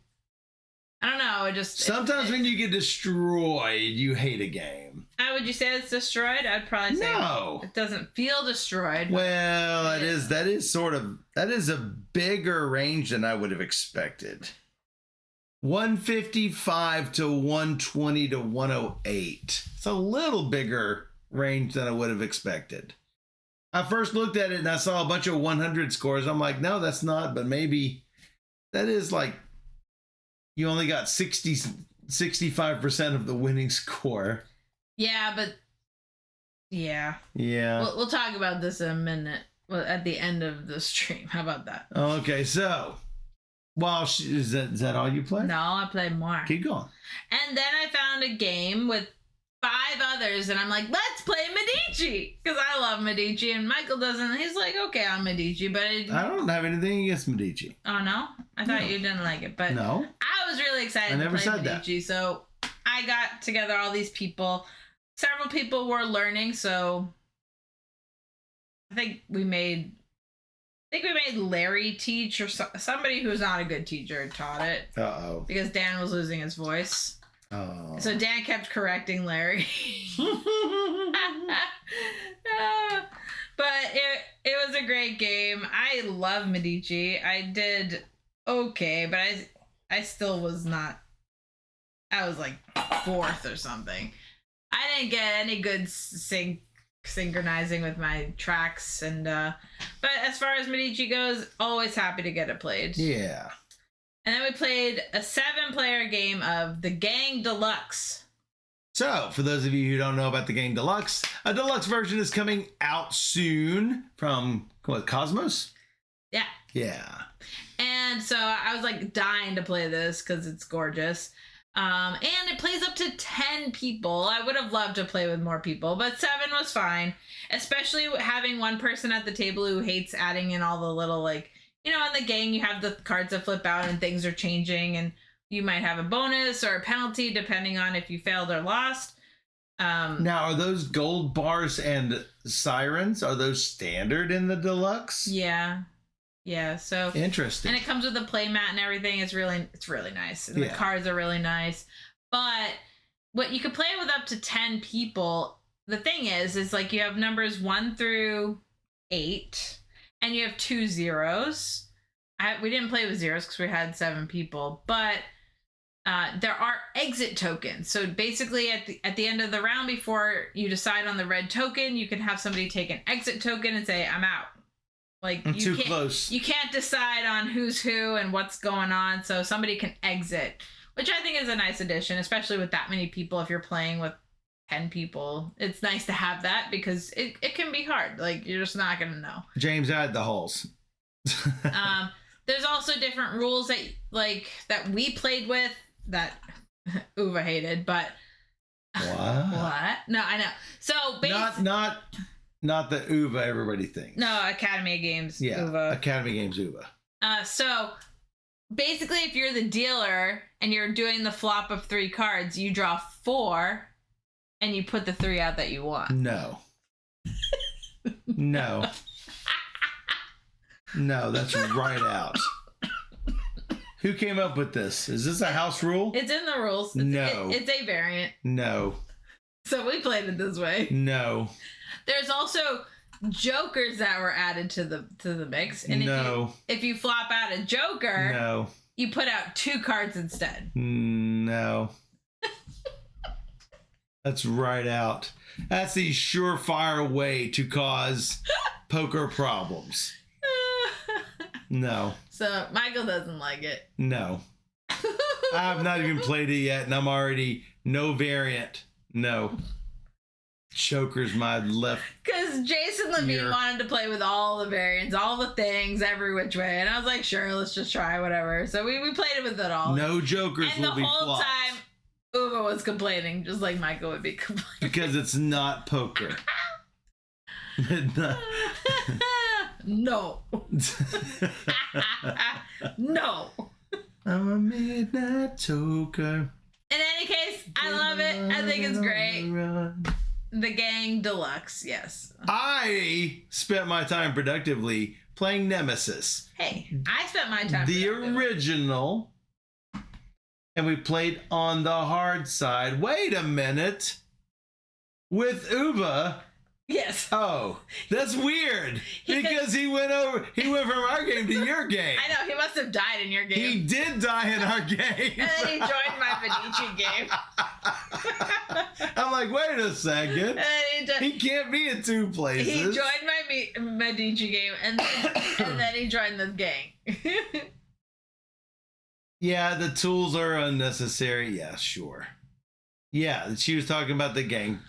So we played Nemesis, and I was not a traitor this time.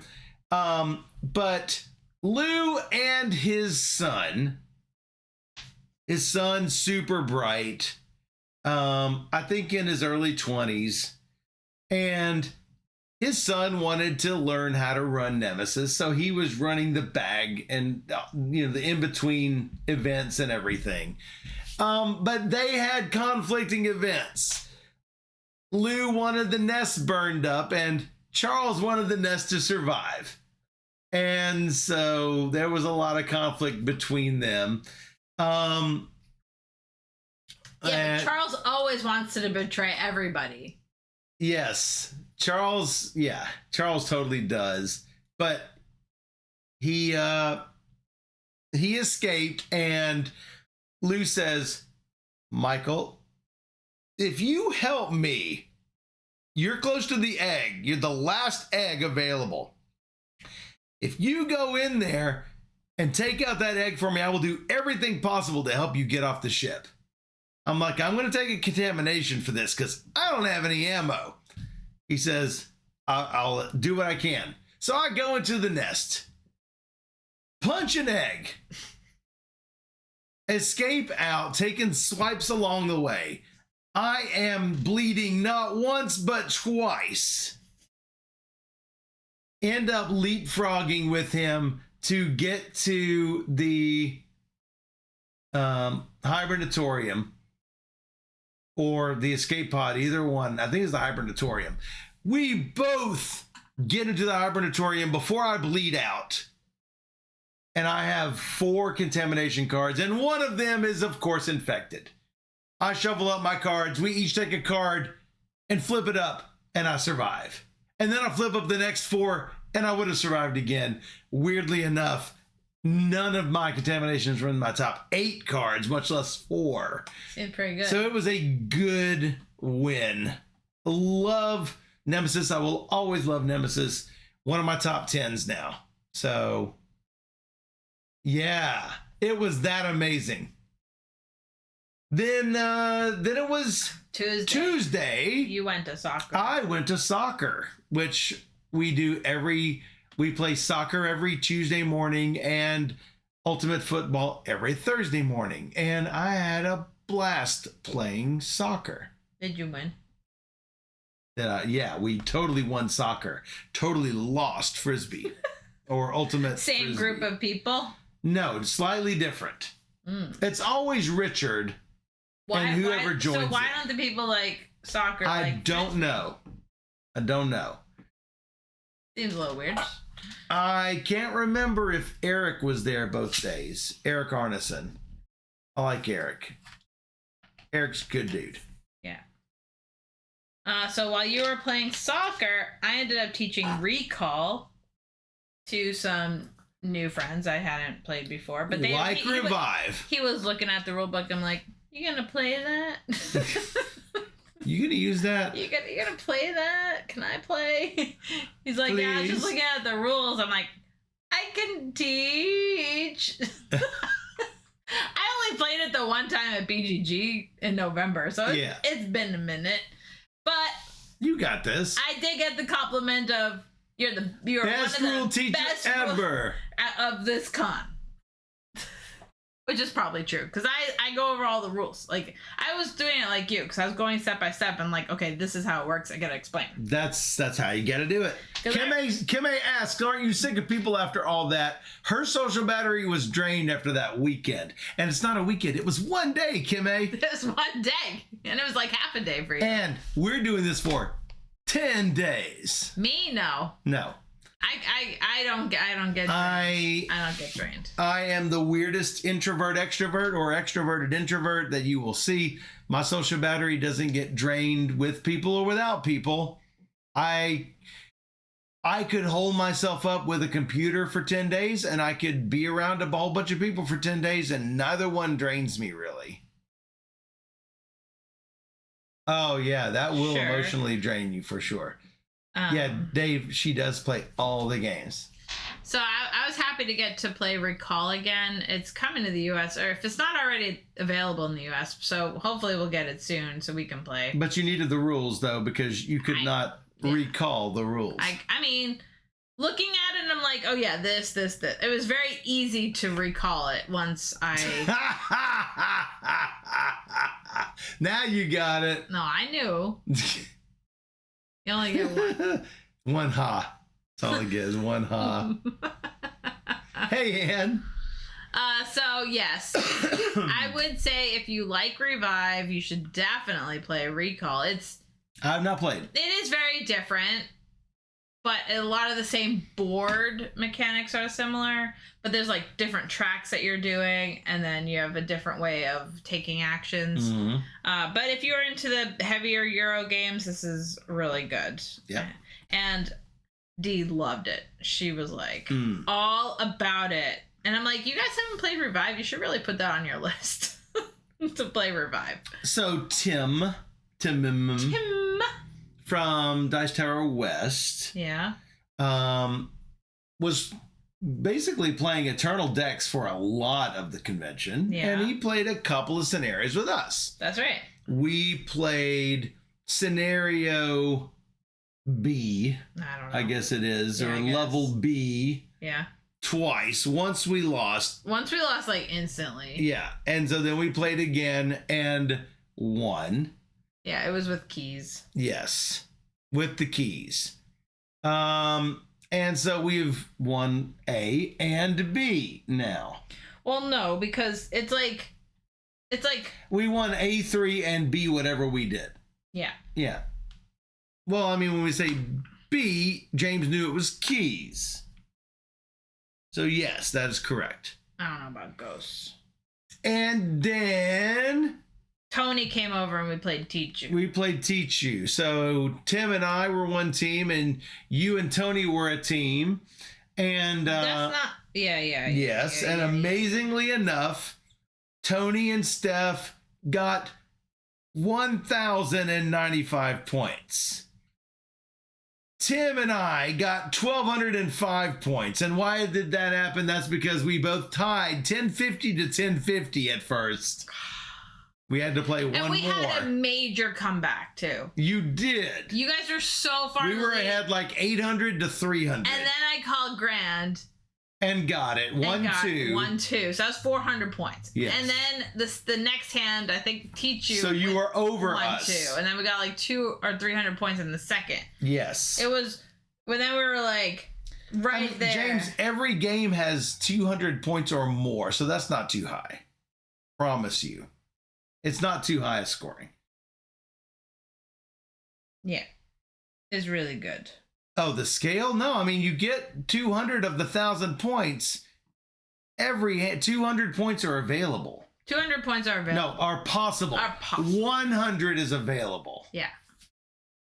It's really not that difficult. If you call Tichu, that's an extra 100 points. If you call Grand, that's an extra 200 points. You like your games under then you're limiting yourself to these little bitty games. You gotta branch out a little bit. What's wrong with big scoring? Each round you just add your points to your score. And hands are quick. It doesn't take as long as you think it does. And big scores does not necessarily equal big time.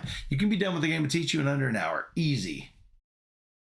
Dave does not speak Tichu. Well, that's too bad, because Tichu, one of the best ladder climbing games out there. Top 5 game of all time, guys. Top 5. It's an amazing game. And then we played... Nobody knows. Nobody knows. Oh, we played... We called Octavian over, and we're like, play with us. And we played a game of Beasts. Beasts. Beasts. From Pandasaurus. And we played wrong, and then we played again. Yep. So, and this is a game where there are... If you like the game, you probably like this. Yeah. So it's cooperative. There are hearts, spades, diamonds, and clubs. Oh my. Broken hearts, broken spades, broken diamonds, and broken clubs. Amy says Tichu is incredible, and she's right. Hundo P. And once upon a time, Amy did not speak Tichu. That's right. Yeah. Then she played. That's right. Actually, she likes Tichi. Tichi. Tichi. Tichi. That's right. So,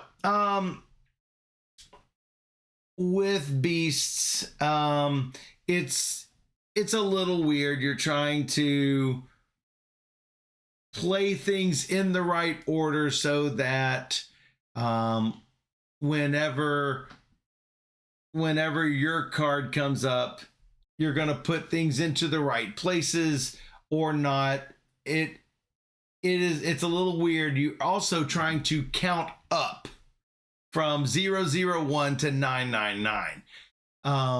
So if you put a 9 in the 100th position, you're basically starting off at 900. Ruining yourself. Don't do it. You want to put your 9 in the one's position, then you're at 9. Yeah, but once the ace of that beast comes up, or whatever it's called, you are forced to play it and all of the cards of that suit in your hand, and you can no longer play cards of that suit to whatever position that beast falls in. Anyway, it's cooperative, trying to get the most points possible, but also by surviving. So so yeah, we played it incorrectly with Octavian, and then once just the two of us, and we did win. Mm-hmm. Then, as we do, we played another weird TrickTaker. Called Where's Bob's Hat? It's a standard TrickTaker, except some cards have Bob's Hat on it. It's 3 suits, and the active player or the lead player can choose which suit is or what value Bob's hat will be, either 10 points or minus 10 points. But there will be a random card that will determine the trump of that round. Right. And then everybody's gonna make a bid. Like, I think I'm gonna win the most black hat cards. I think I'm gonna win the most green cards. And so you're gonna get points if you do. And then if you find Bob's hat, then you're also gonna lose or plus or minus 10 points. So, but no, you have to get the last. You have to acquire the last Bob's hat, because if I acquire Bob's hat and then you acquire Bob's hat, you have found Bob's hat, not me. It was okay.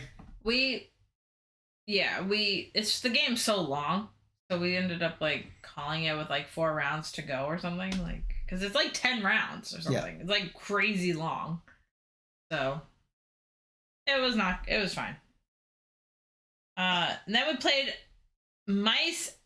Spite and Malice. Spite and Malice, which is, I'm like, as Michael's reading the rules, I'm like, this is Skippo. Everything Michael was saying, like, this is Skippo. Still Skippo. So we took a look at the history. Skippo is based on Spite and Malice. Who knew? Did not know. Who knew? There's a little differences, like on the Skippo cards, there would be a rule or something. So it might be like destroy a pile or pass a card or something.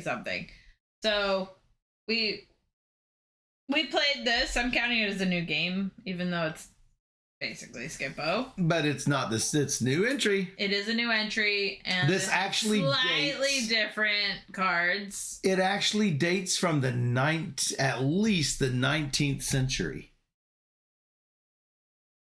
That's the 1800s. It's a long time. I mean, that's Skippo. a long time. Not Skippo, Spite and Malice. I know, but Skippo. It'll always be Skippo. It'll always be Skippo. The Kime, it will always be Skippo. Yeah. I also played a lot of Skippo growing up, so. So we played that, and then we played a new game called. You didn't say if you liked it. It's fine. And then we played what? Bayou Boss. Bayou Boss. Bayou Boss. which is right here. From my friend Simon, designer Simon.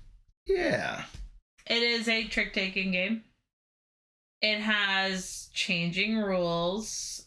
But you don't want to be winning tricks. You don't want to win these tricks. No. You want to say, I'm out. But each time you play, you're going to take a card from the display based on, like, if you win the trick, then you're going to choose first. So maybe you do want to win the trick, but you don't. Well, here's the catch. Not only is it must follow, which most trick-taking games are, it's also must trump. If you can trump, you must trump. And if you can over trump, I'm fairly sure you must over trump. I'm not certain about that, but I think it is. Because we did play a lot of trick takers. I don't remember if it was must over trump. But you do must trump. So. But you can always play a character card instead of playing following suit or trumping. So if you have a character card, you could do that instead. And the character cards all have different like rules. So it might change up how you do the drafting system. Or because there are cards in the swamp that based on what you play, you're going to draft cards from the swamp. Some cards you don't want from the swamp. Mm-hmm. For sure.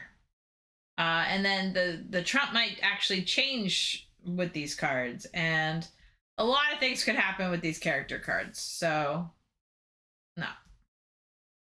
But we'll do a video for that for sure.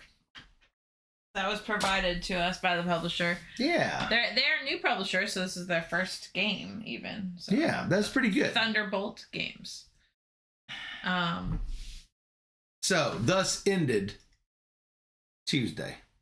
Time for Wednesday.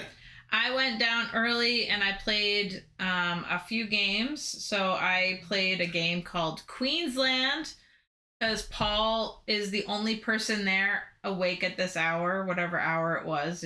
Paul's always Paul down. Jeffries. Yeah, he's always up with coffee. So, side note, the very first day of the gathering, we were looking around at things, and on our corner of the room was Paul's stack. Well, he had a bunch of games that he was selling, so he had a sell list, a proposed sell list, and on that list was a game that I actually rated in my top 25, I think it was, called Gads Hill 1874. If it wasn't on my top 25, it was definitely near my top of the month for last April. Yeah. This is a game that I played with Joe Huber.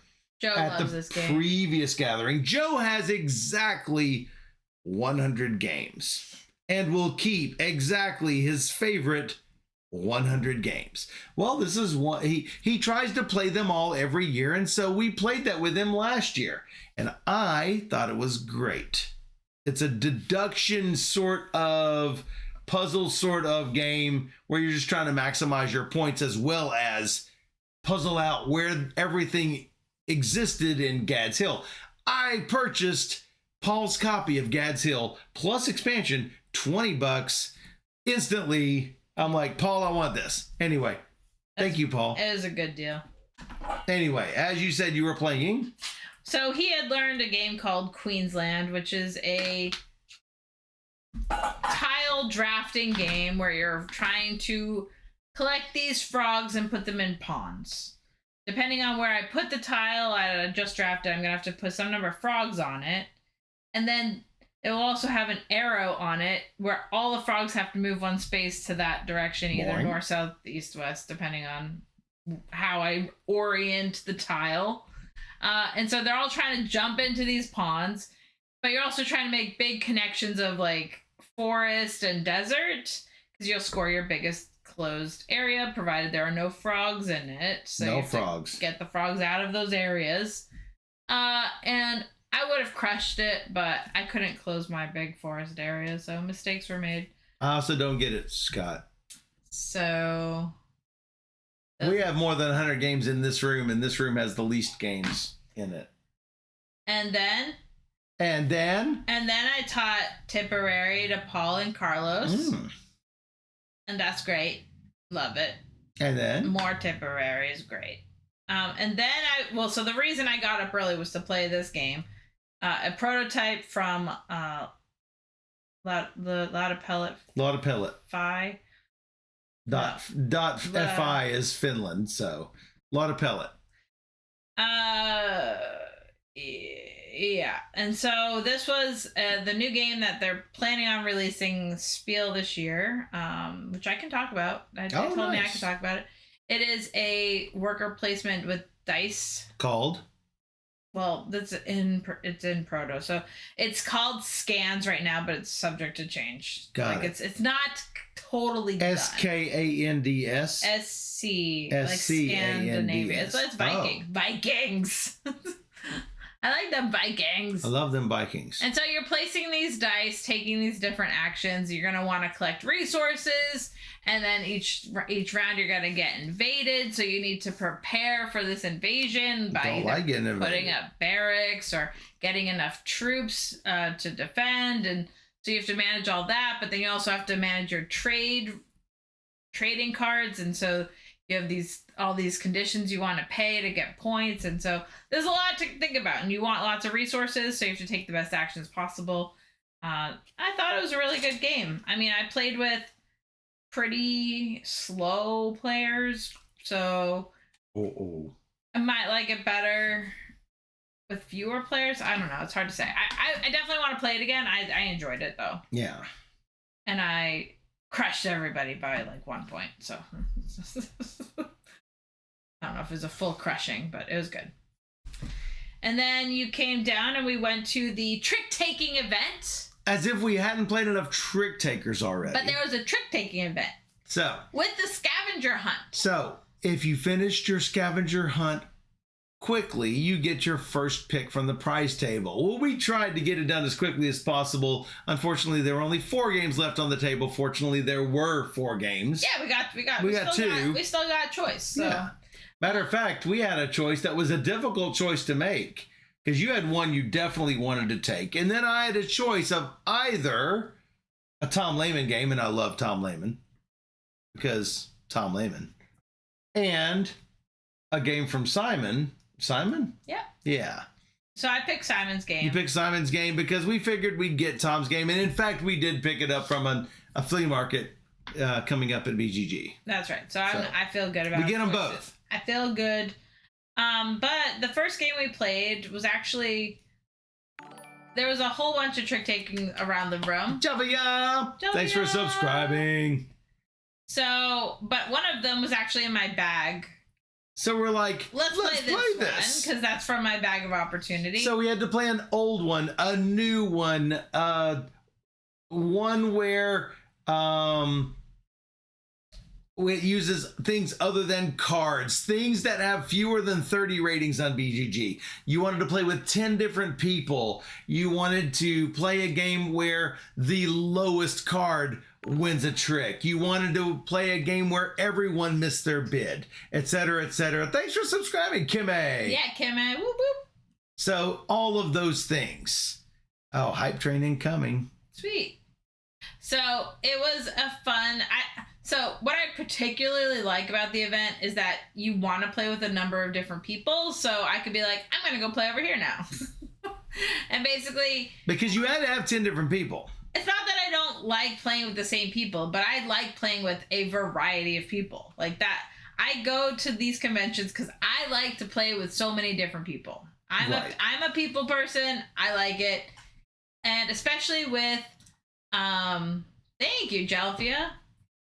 Especially with trick-taking games where the games aren't long, it's really easy to just cycle through a bunch of different people and then have a good time. So that worked out well. Our first game that we played was the 6 of 8. And this is a partnership game. So you and your partner are trying to basically get some number of tricks. I forget. Mm-hmm. Do we have to say how many tricks? I can't remember, but the interesting thing about the 6 of 8 is that on the... Well, we pass cards. I think we pass 2 cards to our partner. Partner passes 2 to us. Yeah. The first trick one color is trump. I think like green is trump for the first 4 tricks. Then red is trump for like 3 tricks. Then orange is trump for 2 tricks. Yellow is trump for a trick. And then blue is trump for the last 4 or 5 tricks. So you know what the trump rotates. And yellow is always the worst one for some weird reason. But you want to make sure to do it to play that yellow on that one if you want to utilize that trump capability. And working with your partner. So we just played the one hand of that. And John and I ended up winning, beating you and Jennifer. Thanks, It's interesting. Thanks, Pizio. Thanks, everybody, for cheering the 100 bits. Delvia for the extra gift sub to Purple Daisy. James says, I like finding a group to hang with. Well, so that's good. I get that. But there are about 500 people that go to this convention. And if you play with just one group, that's like 495 people that you have not and will not interact with.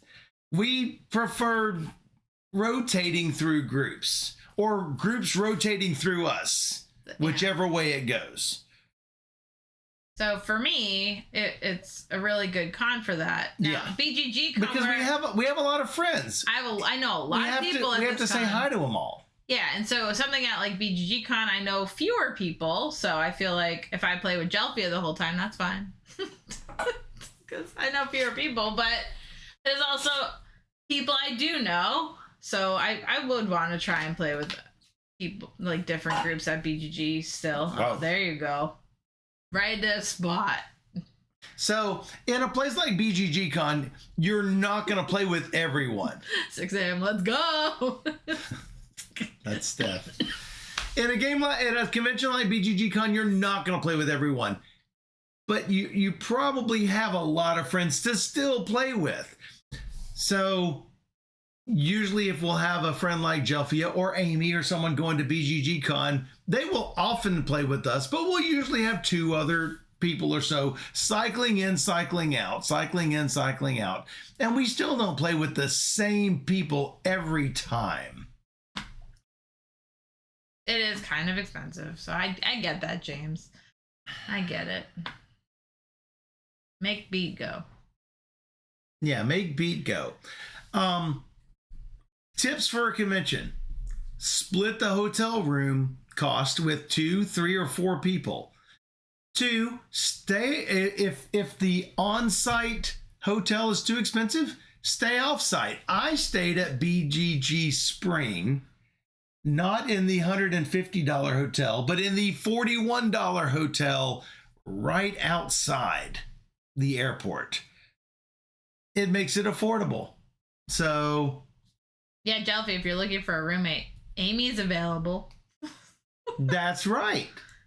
Yeah, Kim was like, if we win the lottery, we can all just go. That's right. That's right. So then we played Haunted Mouse, where we are trying to go out first to get cheese. And this is a new Bezier game coming out at probably Gen Con is my guess, or sooner. So it's like basically done. This reminded me a lot of their other game called Sandbag, where you have 2 cards in front of you and like you want other people to use the cards in front of you. This game you are putting cards in front of you so other people can still use them. But works a lot better in this. It does work a lot better in this, I would say. And so you're trying to like go out first to get more cheese, and if you go out last, you'll get no cheese, that kind of thing. I collected all the level 1 emotes. Yay. Thank you guys for that hype train. That was awesome. So whoever goes out first, whether other people use your stuff or you use your stuff, I went out first twice. I got 4 cheese and 4 cheese. First to 7 cheese wins. Easy as that.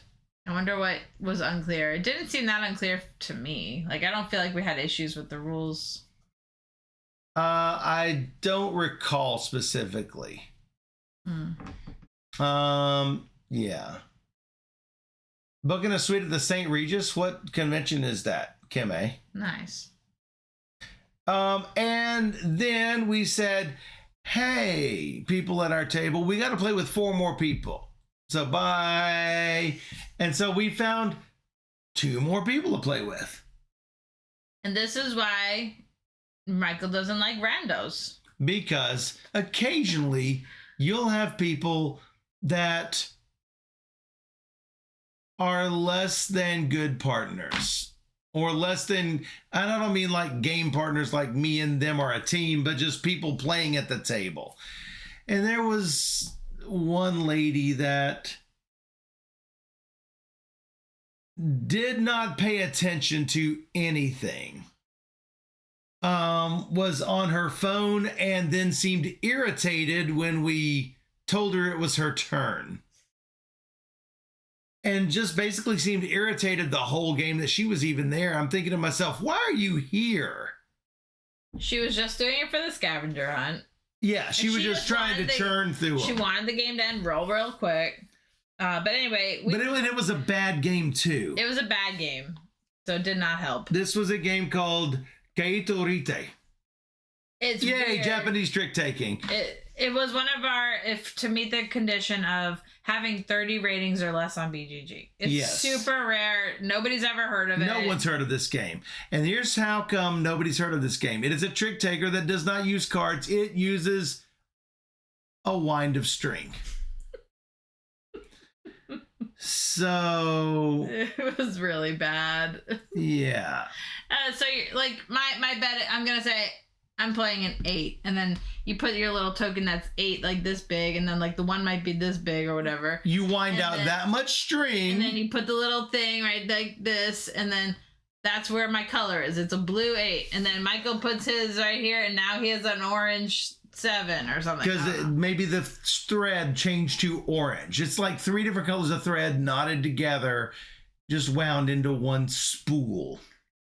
It's really weird. Nobody understands what we're talking about, and that's fine. You can, if you see it, skip it. Nobody's gonna see it. Nobody's gonna see Kito Rite. Nobody's gonna see it. If you see trick taking with a ball of spool, say no thanks. And then go play no thanks. It's funny because Taylor walks by and he's like, "Oh yeah, this game." I'm like, "Yeah, this game." Oh yeah, this game. Because he plays all the trick taking games. He's the trick. Gracias. Gracias. Yeah, he knows all the trick taking games. Yes. So, amazingly enough, this lady that wasn't paying attention ended up winning. Luck of the spool, I guess. I guess. So we needed one more game with 2 more people. We didn't need any other weird sort of conditions. So we played a game we knew. We played Jungo with 2 more people, John and Larry. And we played Jungo. Everybody loves Jungo. Jungo's great from Happy Camper. So if you haven't played Jungo, go play Jungo. And we got our prizes. Oh, no. We did have one more game to play. We did. Well, no. No, we didn't. We got our prizes, and then we stayed and played another game. to help people get to their goals. So we took our prizes. I got David and Goliath, which I've been looking for years, since we went to John and Laney's many years ago. So yeah, I really like. And then I got the David and Goliath. I got the other one from that was Simon's game. Simon's game, yeah. Matoku, I don't know. Matoku, something like that. Something like that. But we did stay. We played a 5-player game of the Trick Taker's Guide to the Galaxy. This is basically no thanks. It was a paste up. Yes. Japanese trick taker. You need to use a regular deck of cards, which we didn't have. So that it had many things going against it, which made my experience less enjoyable. So there were certain conditions that you had to like try to take only one club. Well, we didn't have suited decks. So we said clubs were purple, and Steph forgot clubs are purple. She thought they were green.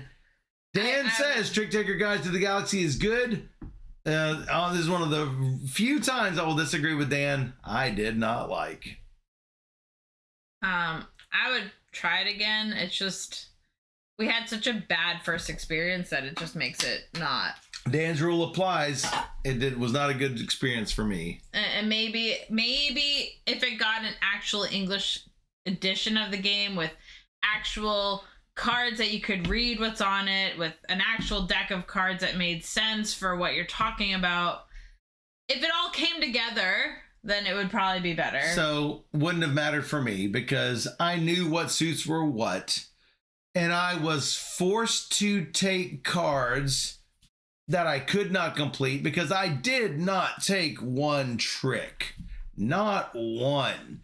And I'm just taking negative points. And I'm like, so it's supposed to be no thanks combined with a trick-taking game. And no thanks, in the no thanks portion, you are spending one of your coins to not take a rule that you're trying to complete. And I had to take 4 of them. And I didn't complete any of them because I didn't take any tricks. Feels bad. Man. Feels really bad. So no, don't need to play that again. John lost -60. I had -32. Sylvester had 1. Steph had 12, and Larry had 23. No, when it's -60 to 23, that's not a feel good game.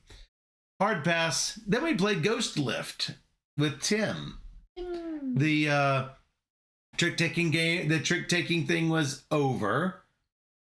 So we decided to play Ghost Lift. This is also, I mean, it's ladder climbing, so yeah, it falls in line. So why are there so many Japanese trick-takers? That's what Kimmy asked. Because they are small boxes, easy to make, and you know, the culture, it fits in really well with their culture because everything needs to be small. Sure. Small footprint. Yeah. So trick-taking games Trick-taking works for that. Yeah, so there's always been a ton of Japanese trick-taking games. But we are way behind, so we played a bunch of them. I like playing all of them. And, you know, I'm surprised at how many I did end up keeping. So there's that. But this one... I thought I would like a little bit more actually, but it just was like it was okay. Just okay. So in climbing, you're gonna like play the same number of cards but higher, not like a higher value, or if you're going down, a lower value. So the Ghost Lift either goes up to 10 or down to 1 or up to 10. Sometimes it'll stop in the middle and go the other way. And you can take cards from the display or not take cards from the display, trying to just shed your cards first. And Dan says they're also novel because traditional Japanese games aren't trick-taking. Oh, I just got this one. What? Gachapon. Gachapon? I'm pretty sure that's plate looking. Nice. Oh, we got it was from the plate box that we got. I think I just got it. So. Yes, in the plate box. I'm excited to play it. So are we hitting up Tokyo Game Market when we win the lottery? Sure. We should do that. And then we played Tichu with, again, Tim and Tony. But Steph and I were partners. Sorry. What do you mean sorry? We won. 1075 to 625. We beat them good. Was that the last one or are we on Thursday? Yep. I see. Yep, what?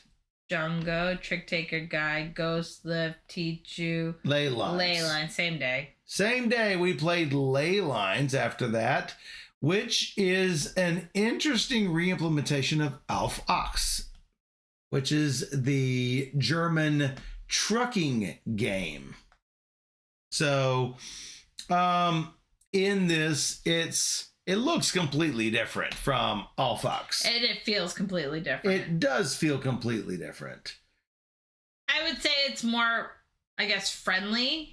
Yes. Than the original. Yes. And like colorful, bright, and everything. I love the look of the game and everything, but I think ultimately I like the original better. If you are doing a hard and fast comparison. Yeah. So in this, you are trying to. It is a sort of pick up and deliver. You're picking up stuff to deliver your potions to your locations, dumping them off. If you can dump off multiple at a time, it's even better. Which I vaguely remember from Alf Ox.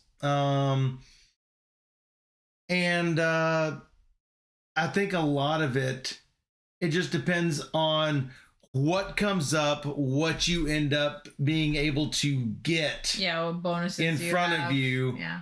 And how much people bid you up for whatever you're going after. You have to bid up your opponents. And I must have an innocent face because sometimes people don't bid me up and then I end up winning like I did this. It was pretty close though. It was close. All within 10 said points. And done.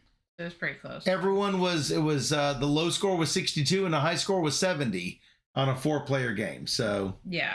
And Larry and I acted like crazy monkeys and poor Carl. Poor Carl and Steph. Yeah. Same day? Yep. Then we played Symbiosis, which is a game where you've got a 2x4 grid of cards. Of this 2x4 grid, it's 2, 4, 6, 8 cards played in front of you, right? The 2 cards to your left deal with things that your left neighbor has. Your 2 cards to your right deal with things that your right neighbor has, and that's how those will score. The 4 center cards deal with things that you have in front of you. And you're just trying to maximize out your score. Hey, you're going to score 2 points per winter card. You're going to get 2 points per fish. You're going to get 4 points per frog on your right neighbor. You're going to get 3 points per dragonfly on your left neighbor, or whatever it is. And it's fine. I like the big cards. These are big cards or small cards? Big cards. These are big cards? The whole size of the box. Yeah. So I like that. Yeah, I do too. It's very fast. It's fast. And it was also fairly close. We only had 3 players playing.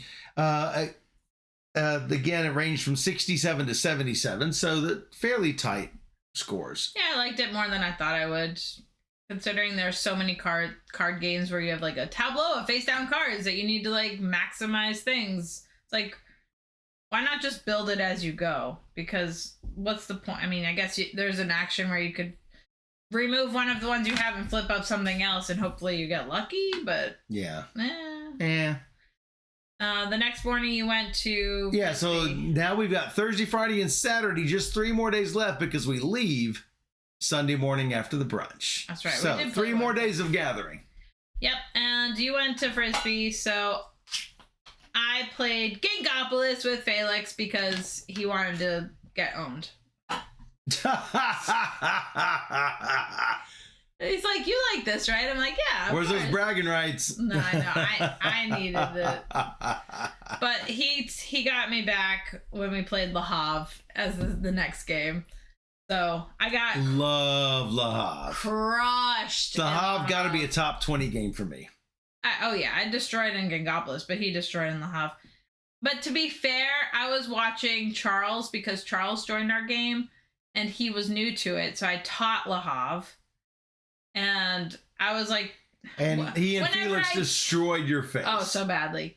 But whenever I teach a game, I just feel like I need to like make sure whoever I'm playing with is understanding what's going on at the expense of my game most often.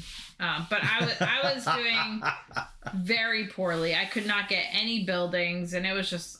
the buildings I did get were great. I had both shipping lines. You got Havre. And I had a wharf. So did they not use your shipping line? They did, but it wasn't good enough. I was getting 2 food or whatever. We're like, hey. It wasn't enough. But Felix got about 300 and I got almost 200. I got wrecked. It was good though. You got harbored. Yep.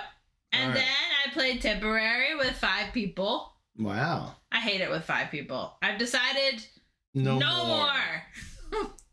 And I will go play it again with 5. But I don't like it because you get 2 fewer turns. Not great. Don't know. Not great. And then? So I knew this was the next day because this next game is a long game. You know, after you go past midnight, you're not sure where the day ends and the next day begins. Now I know that this game was not late night I knew it was in the day. It was. It's a game called 011. It's been on my or shelf Therion 011 for a while, and so this is a square box game. Imagine a world. Oh, in a world in Italy with Ragnarok. It's an alternative 1911. Is that what it is? Yes. Nobody They call it Year 11 for some weird reason, but it is basically steampunk Italy, Scandinavian runes trying to prevent Ragnarok from happening. You go around collecting clues in order to find the grand organ, and then you're going to, if you're on the good guy side, you are going to try to lead the chosen one to the organ first. But you're only going to find out who the chosen one is by deducing based on what's in other players' hands, or what's left of the deck. Well, when you're playing with 3 players, as we were, there is no bad guy team. If you're playing with more than 3 players, one of you is going to turn into the spirit of Fenrir the Wolf and turn into the bad guy team. That player is trying to kill the chosen one to prevent the playing of the organ so that you can cause Ragnarok to happen. Steph did not have all the information, but she was deathly afraid that one of the two of us was going to win. Tons of information. I had so bad luck drawing. I don't think I found one thing from you guys. I agree, Kimme. So I just was like, they're really close. I'm just going to take a guess, and if I'm wrong, then I'm out. She took a 50-50 guess, was right, and got them to the organ. So Steph wins. It's all there is to it. I don't need to play it again. You can safely avoid. Yeah, it was not great. I do like that there are time-based actions. Like you've got a total of somewhere between 35 and 45 time to do everything before the game runs out. And these are sort of like victory points. We're all close to the same amount of time left by the time we finish. But if you go 6 spaces, you're spending 6 of your time, for example. You can move any of the characters on the board. None of the characters are you. So Dan said, sound like we made the right decision. Just you and Rachel did skip the right game, for sure. Kimmy, I don't mind if things are steampunks or airships, but I think a lot of these games try to develop an IP-based world with no IP behind it and expect us to love it the way that they do. And it really, I don't care. Give me a good game. I don't care. I am big theme-based, but don't make me try to fall in love with your world, because it just doesn't work. You got to make me fall in love with your world without telling me an epic 17-page tale about your world, because I don't care. Well, yeah, it is like a Swedish death metal band. Yeah. Or whatever. And nobody cares about that. No. Nobody cares. Too little context. Agree. We played it. We played it.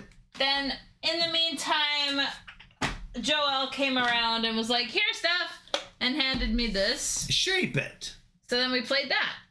We did. It plays up to 7 people. We just played it with 3, but I think it'd be a lot of fun with 7 people. This is an association game where you're gonna have words on the table, and you're gonna have to like move pieces on the board or point to pieces, or you can move 1 piece on your turn, and then without communicating, you're basically holding up your thumb like this and saying, is basically saying, I know what this is. Is everyone in agreement? Clearly, this looks like a teapot right here. And so the word is indeed, it's really bright here, is indeed teapot. But you can only move one piece. You can't do any hand motions. You can't do any moving around. You can move it one thing to another place, and that's it. No moving, no noises, no moving it slow, no moving it fast, no moving it in a zigzag pattern.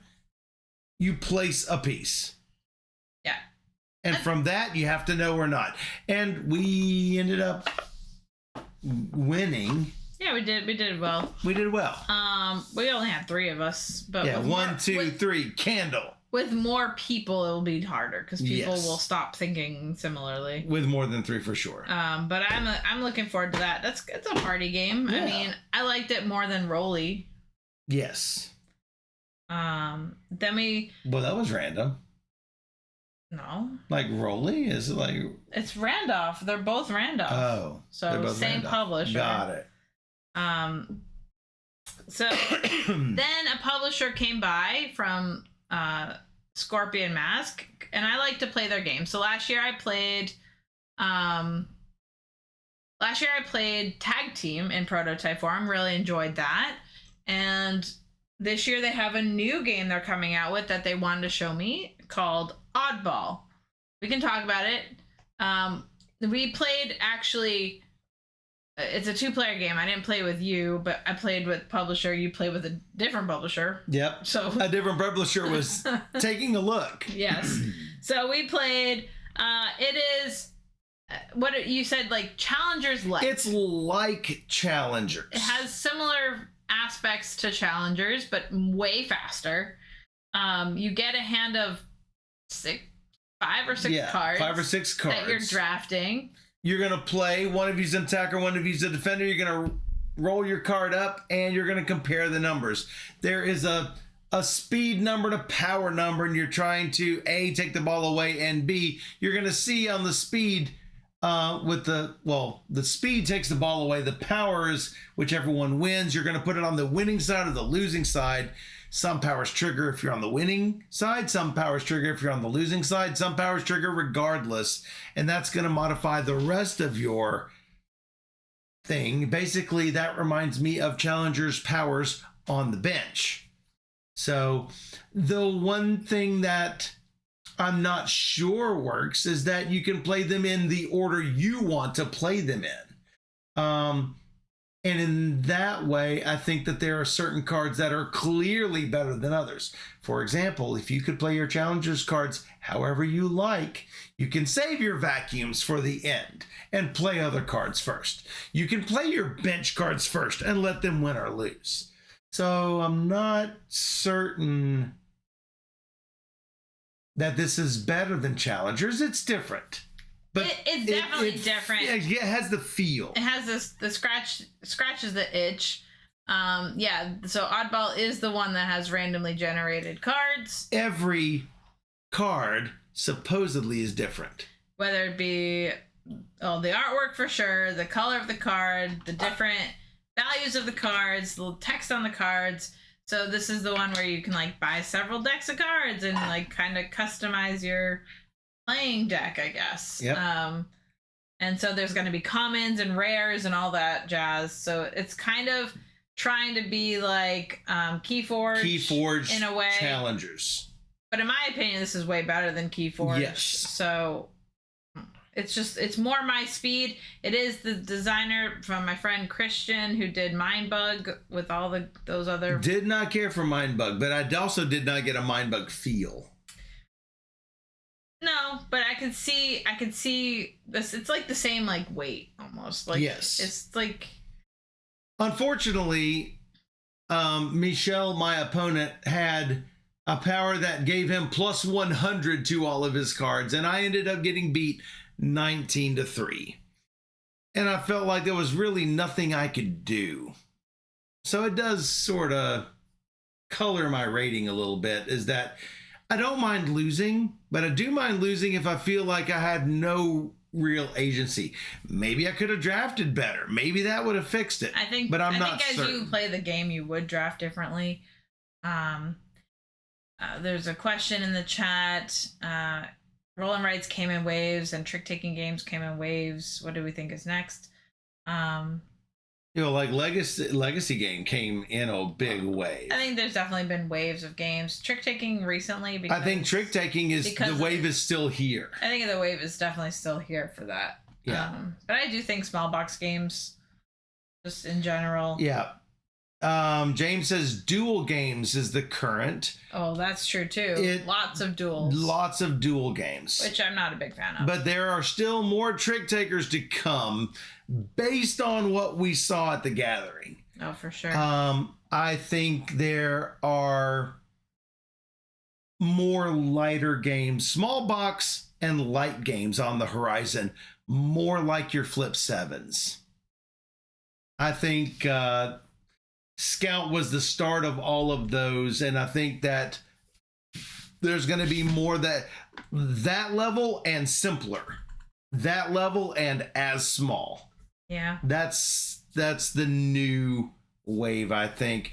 A little bit earlier, Chuck said, you can have the best IP ever, but if the game isn't engaging and fun, what's the point? I have several Ameritrash games based on my favorite IPs and they're junk, and I have abstract games that rock. The game is the game.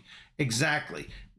I tend to not prefer abstracts because it's just moving pieces around a board usually, but there are some abstract games that are just fine for me.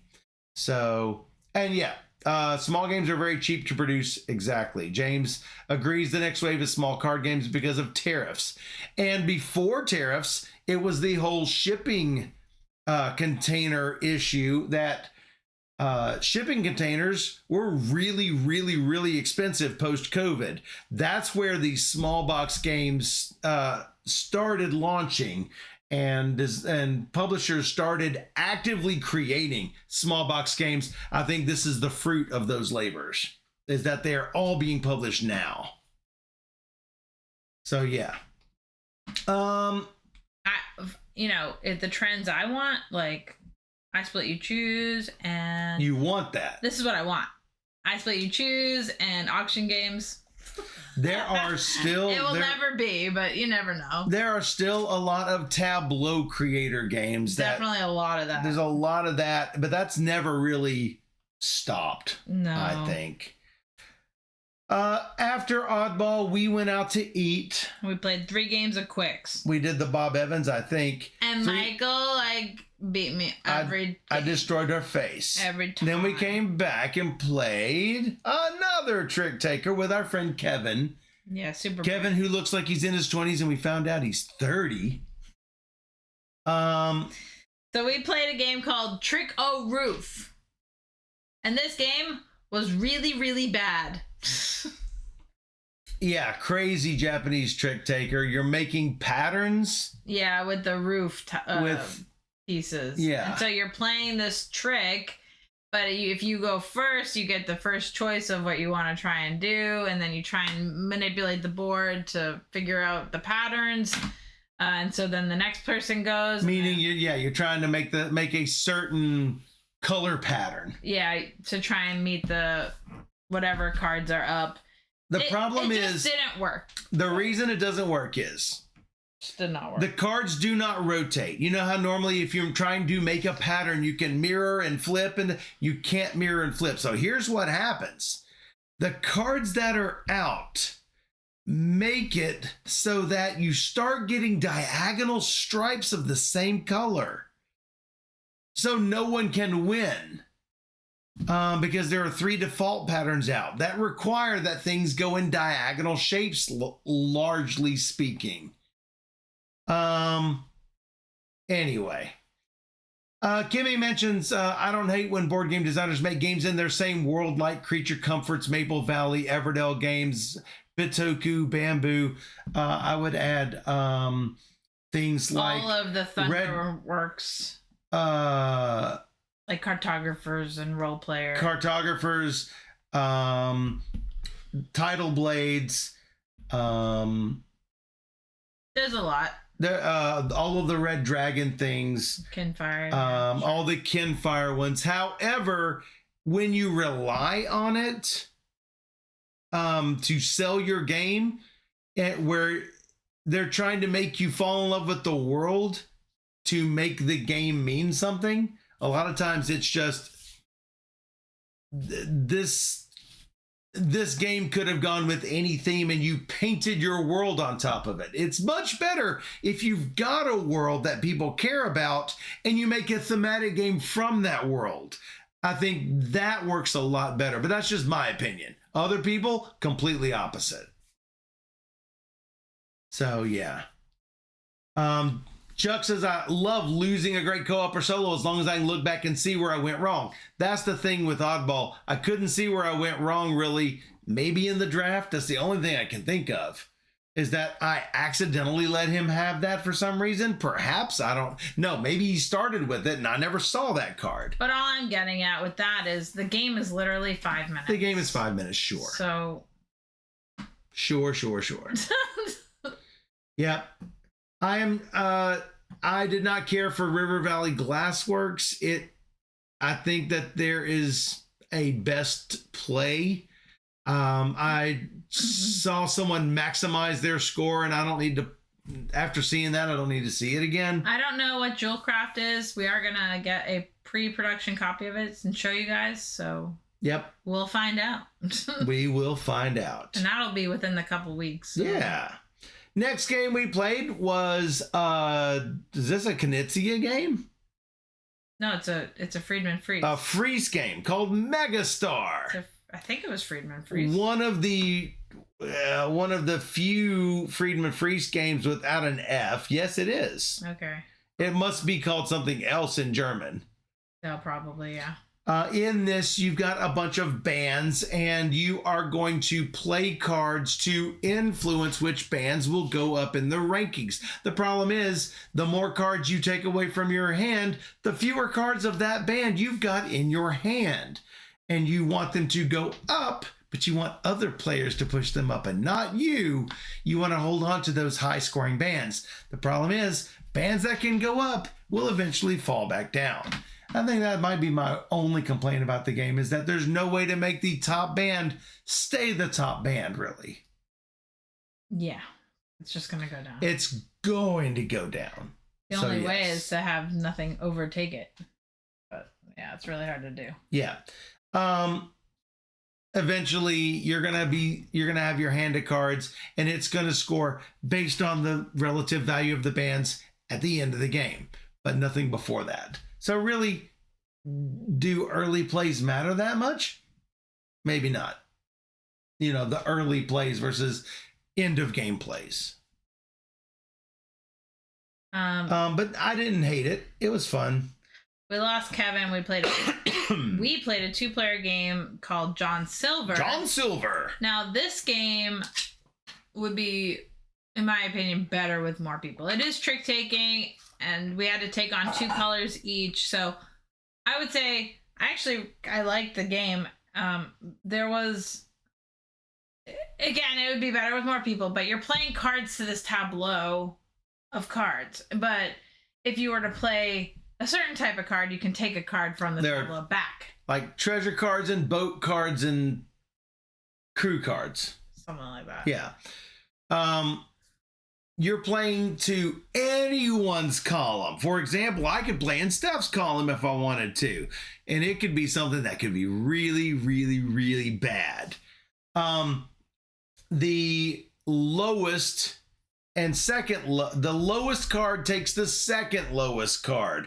The top card takes the second highest card when that row is filled. It was interesting, and it even worked 2 players, but I think it needs 4 to shine. Mm-hmm. So you're trying to get coins, which is good points. You're not trying to get burnt treasure maps, because those are minus points. And apples are really weird in that you can play an apple card and then remove someone else's card, which Steph really, really, really hates. That's right. It was fine. I don't need to keep it. And Dominic sat down and Paul came over and was like, let's play this game. It's my game. Dominic from North Star. Dominic, and then Paul from my early morning Paul games. So we played his game called Dead Man's Chest. Yes. With, I think, Liar's Dice, Pirates of the Caribbean but yes, we use that components to play Dead Man's Chest. So in Dead Man's Chest, you got a chest, you're shaking up your dice, and you look at the dice, and you can either put it in front of someone and say what the roll is. The higher rank. Like let's say I rolled a 2 and a 5. I could say a 5-2 if I wanted to, because that's what it would be worth. 5 and a 2. Yeah. It's like a 52. Yeah. Or I can say anything lower than that. Like I could say, not that I would want to say a 4-3, but I could. She can call me on it, or she can, without looking at it, shake up the dice and do her own turn. Alternatively, let's say I didn't like the roll that I rolled. I could shake them up and pass them blind, but I have to announce a total that's bigger than the 5-2 that the previous person just told me, or whatever. So Steph can shake, look, and then hand it to Paul and say 5-3 or 5-4 or 6-1, 6-2, whatever she wants. The doubles are always higher than that, and the highest one is called the Dead Man. It's a 1-2. So interesting. And you have to decide, do you want to call them or do you want to try to roll higher than the previous person? It's a light. It's a little bit push your luck, a little bit liar's dice. Yeah, a little bit bluffing, yeah. Yeah. I thought it was pretty good. Yep. The next game, not so much. I enjoyed it. The next game is Drotsilot. Nope. Yes. It might. Oh, yeah. It was. I have it down as Droxalot. It was another version of Relationship Tightrope. So Relationship Tightrope. You're trying to collect the same number of blue sticks and red sticks to cancel out, or just like be in the middle if you're playing with enough people. Just like don't get any sticks. Right. So you don't want to be high or low. With your placement, and so I had a handful of low cards.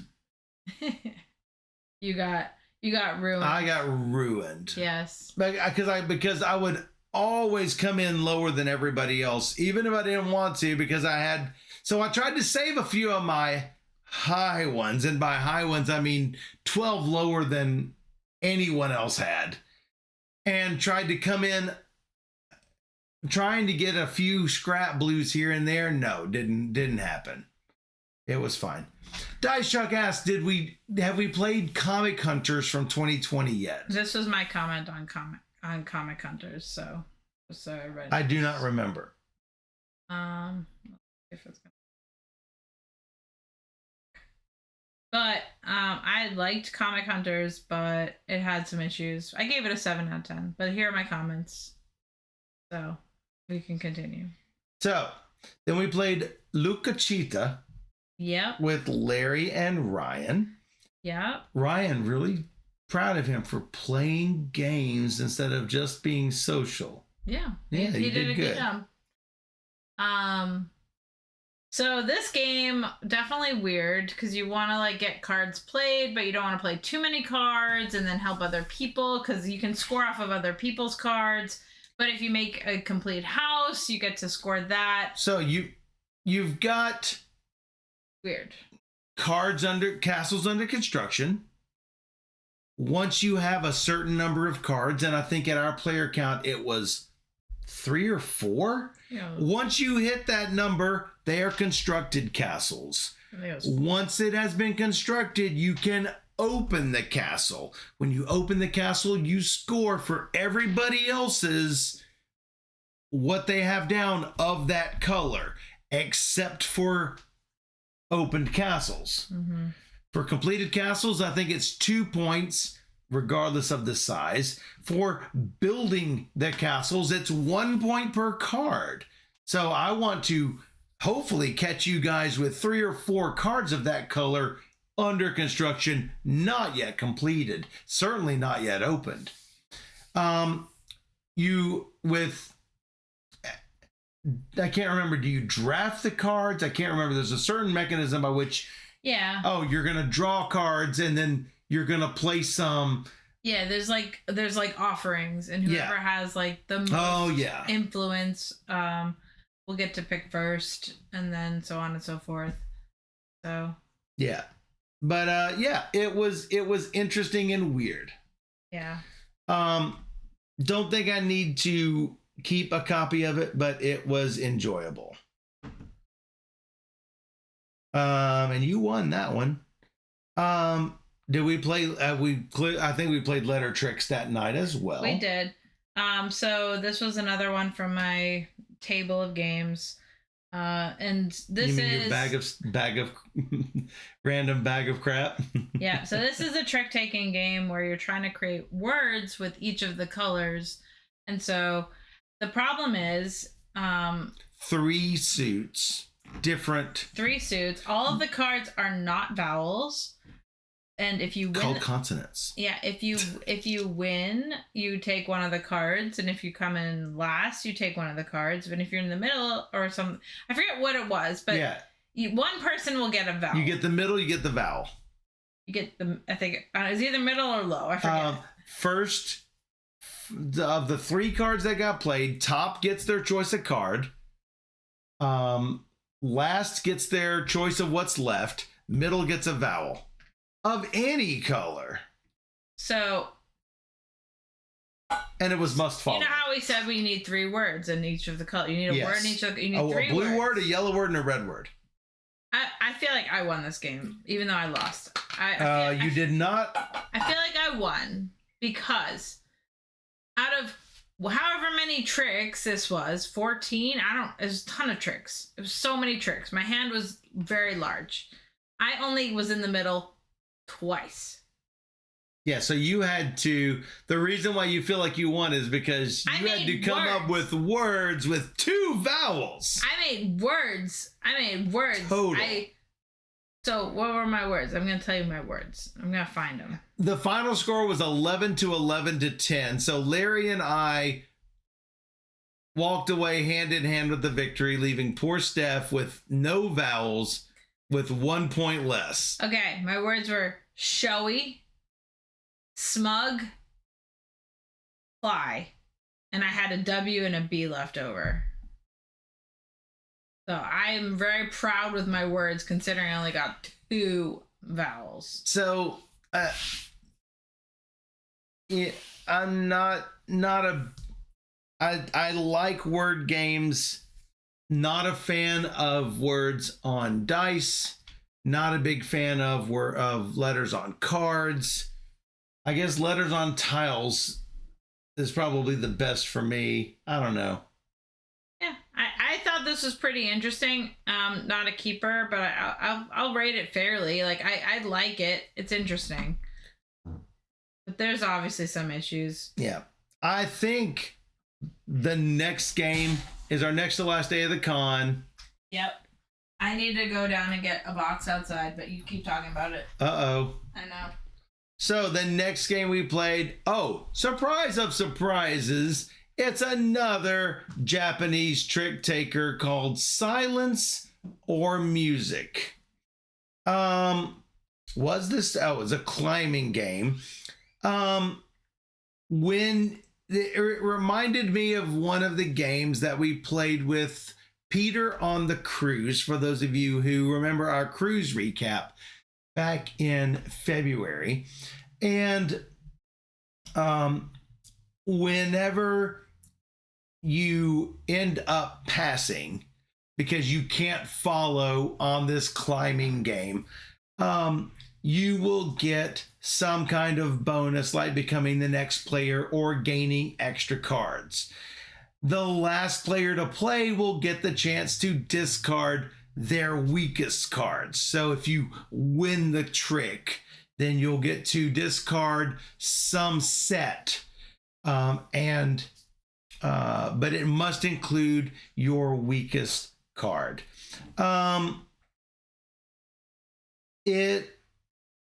This was a weird game. Nothing to really set it ahead of other trick takers.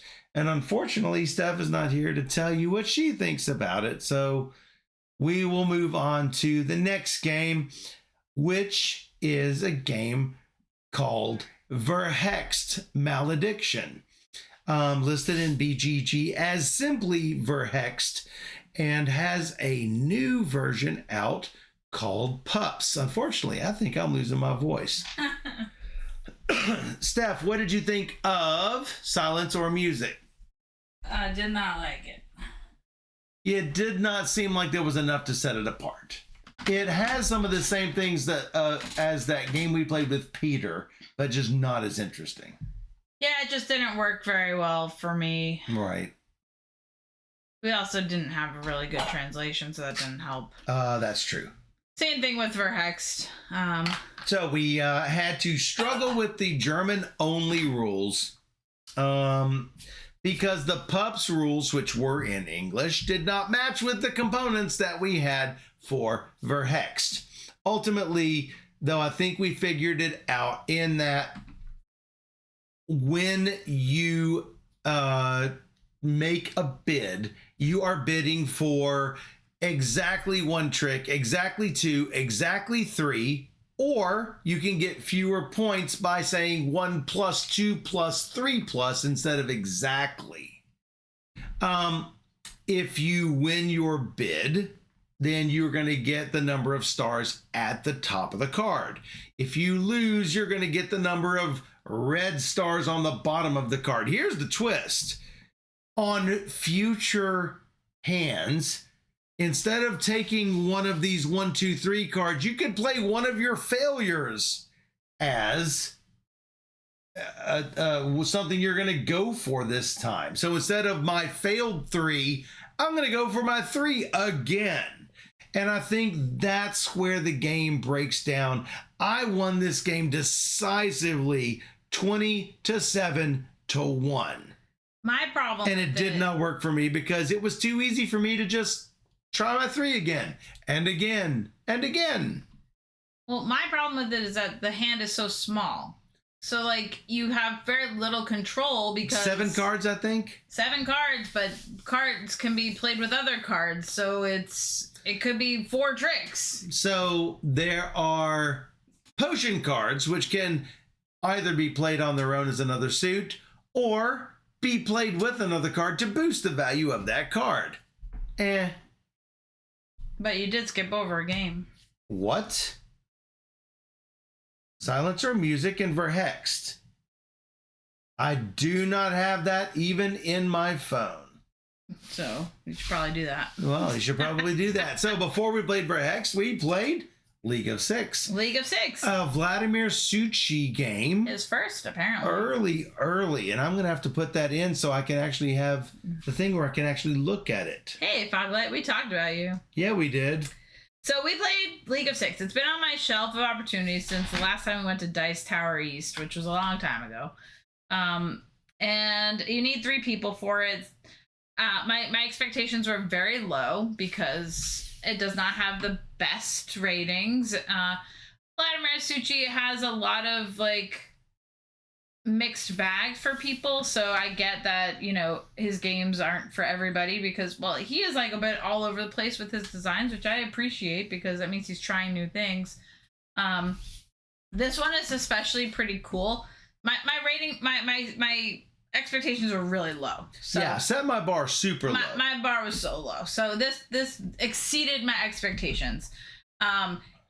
You are basically trying to collect different people, like set collection kind of thing, but you're also trying to like take control of the board by selling resources and stuff. So there are 6 cities arranged in a circle. Depending on player count, some of those cities are going to be unavailable because they are being invaded. That's true. You are going to place your wagon when it is your turn. You are going to either drive your wagon from where it is, or if it's your first turn, place it wherever you want onto a city and say, I am going to collect taxes in this city for 0 guards. The next person to come along will go to that city, maybe if they want the good, awesome things that they see are going to be collected from my city, they'll say, I would rather have this city, and I'm going to give you one of my guards to friendly escort you to the next town. Unfortunately, it's going to cost me a guard just to go to the next town, because every place you move is going to cost you one guard. And that's like a guard is currency. I could at that point say, no, I am going to go here for 2 guards. And then you could say, no, I'm going to go here for 3 guards. Back and forth until someone decides to leave for that number of guards. Paying the other person. Then they have to go to another place, which Steph could kick out Eric or go to her own city. The last player doesn't have to pay anything. Then we're going to collect what's on the thing. We are going to have a speed value of who can go first in the next portion of the turn, and basically decide turn order. And so during that phase, if I'm first, I get to say, we're gonna deliver this thing, and I get the credit for all of the goods that I have created. Steph is gonna say, we are going to deliver to the king, or we're going to deliver to the people. The thing is, Eric and I have to help her with this. We get a little influence. If she completes the line, she gets the, if we complete the line, she gets the influence for it because she picked the line. Yes. Because she had the most horses because she's going first. But then second player will get to choose a line. Yep, then third, then back to first, then back to second, as long as we still have goods. Yes, and everybody, but it's so interesting. Even though I'm using your good, you're going to get the points depending on where that good is. A small amount. I'll get the points for the row, but you get the points for actually delivering that thing. If you deliver to the king, your completed row gives you more points. If you deliver to the people, you get the support of the people. And that's the set collection element. You're trying to get the most of one of 3 types of citizens. Mm-hmm. Lather, rinse, and repeat for 6 rounds because it's called League of 6. And you can play up to 6. That's pretty cool. In League of 6 with 6 cities. And you got 66 points. That's pretty amazing. Unfortunately, you got 71. I would say that's pretty close. That's really close. And then Eric was in between at 68 points. So I would say that's a really close score. I thought I was miles ahead. So I was a bit surprised to find out that they were pretty close to me. So the main question people want to know is, did Suchi vault over our bar? And the answer for me is 100% absolutely yes. It is one of the best games I played, actually. I really liked it. I ended up keeping it. Yeah. So. And you guys know we don't keep all the games. No. Especially a game that we not only brought home from the convention, but brought to the convention with the expectation of selling it. So it took up space both ways.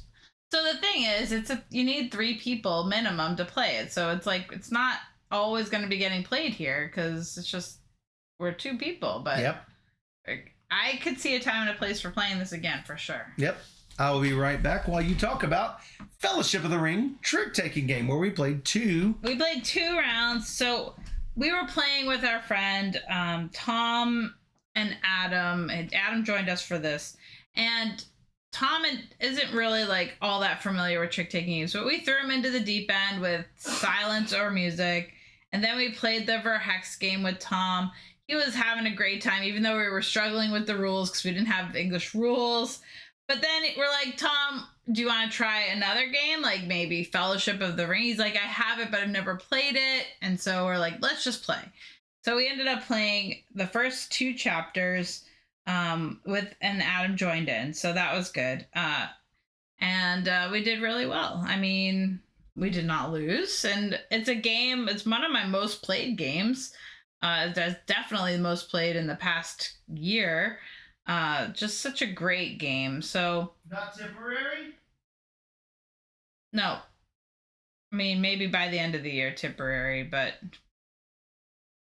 I love Fellowship of the Ring trick-taking game, and I'm desperate to playing the 2 Towers, so I want to finish that up and play it, but we'll see. And then we played Number Wong.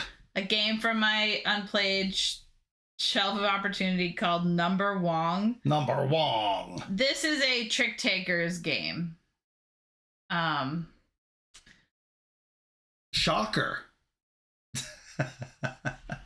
No, I'm just saying, like, we didn't finish it with 4 people.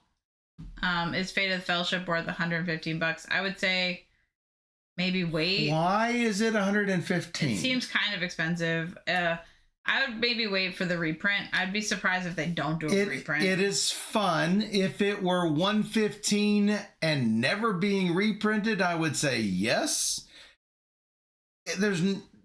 With it being this new, there's no way they're not going to reprint this. I would think they're going to reprint it. So I would wait, but that would be me. Yeah. It's worth getting. It's worth getting, even at 115, but only if there were not going to be a reprint. I would stake every game in at least this room that it would be reprinted. Me too. So this Number Wong game, since we're playing with 2 people who don't necessarily, I wouldn't consider them like trick-taking experts, Tom especially, because yeah, I would wait comically. Hey, Board Gamers Live, raiding with the party at 33. We are talking about our recent 10-day convention to the Gathering. For those of you who don't know us, we are Steph and Michael. We play all the games. We stream every Wednesday and Sunday night at 5 p.m. Central, and we stream 3 games or more every single stream. Right now, though, we are talking about all of the cool games we played at the Gathering. We are up to our next to last day of the convention. That's right. Be sure to follow us. Hey, thanks for following along. What were you guys playing over on your stream? Thanks for bringing everybody over here. We really appreciate that. We played a lot of trick takers, so we're talking a lot about trick taking. So I don't know why I have you as winning with -6 points, but because I know I have 3. I ended up with 3 points according to mine, and everyone else scored 0. I don't know. I don't know either. So anyway, we were talking about a game. Oh, Codenames. I like Codenames a lot. We love Codenames.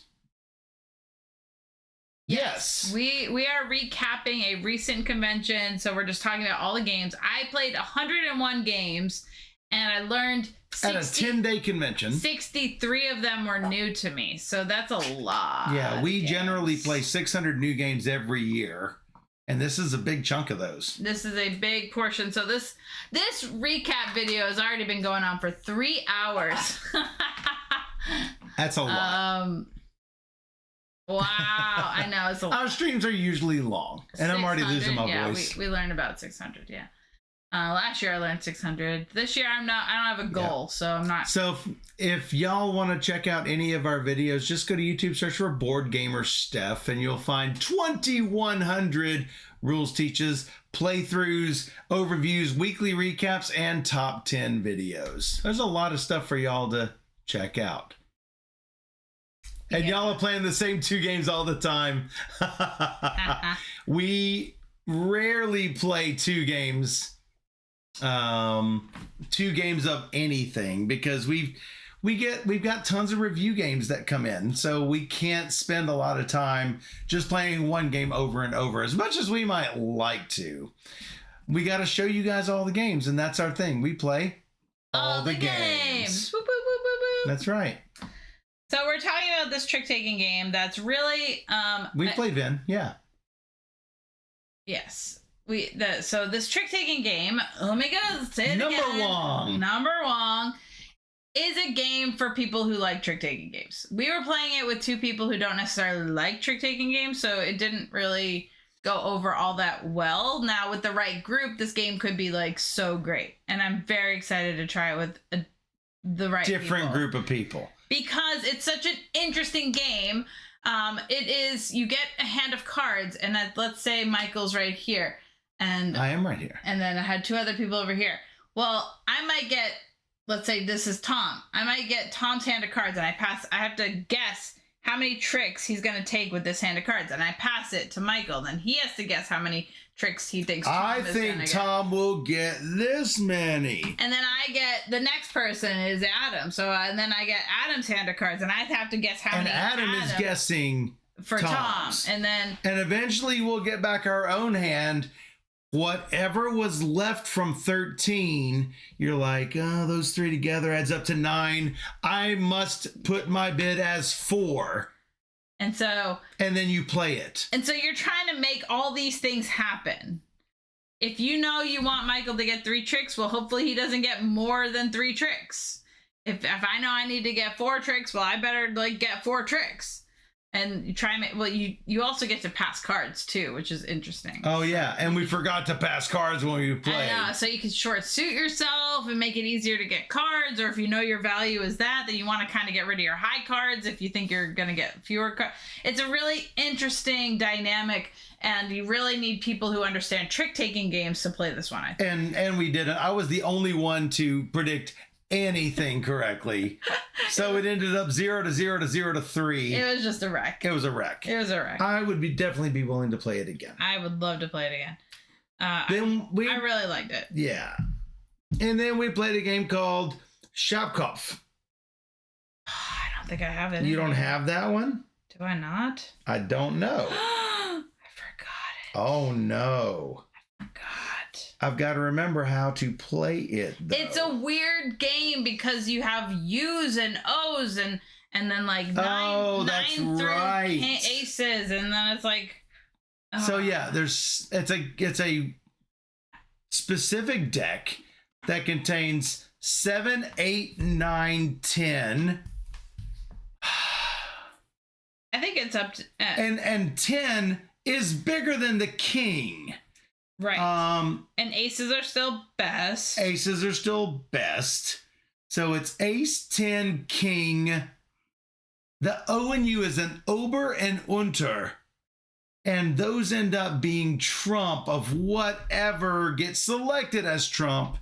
It was just a weird game. Do you want to see the listing on that? Yeah, I'm going to get it. You're going to get it there? Yeah, perfect. So it was difficult to wrap our heads around. But we played it, and this looks like everyone won except for me, because I got, oh yeah.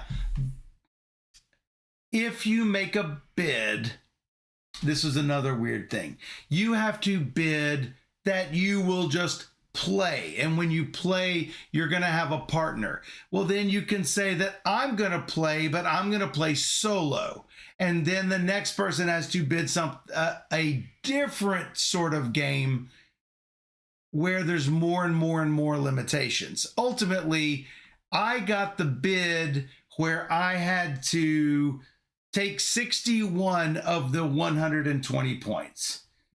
Ultimately, I did not do so, and I got -6. Everyone else got 2. Again, it is a trick-taking game for people who enjoy bidding and trick-taking games. And I don't think Adam and Tom cared as much for trick-taking as what we do.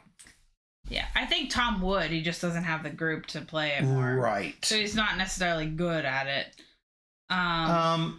So before... Let's see, we were about to go out for dinner, and there was a game set up outside in the open area next to the doors leading out called Bounce It.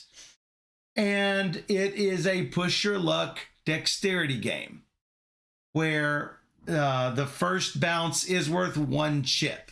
If you get it in, you can take 1 chip and give up the rest of your turn, or you can increase it to the next highest value chip. Well, if you've got all of the chips available, the next chip is a 2. Bounce it again. You get it in. You can take 2, or you can make it go up to a 5. Bounce again, and it goes up to a 10 if you want it to.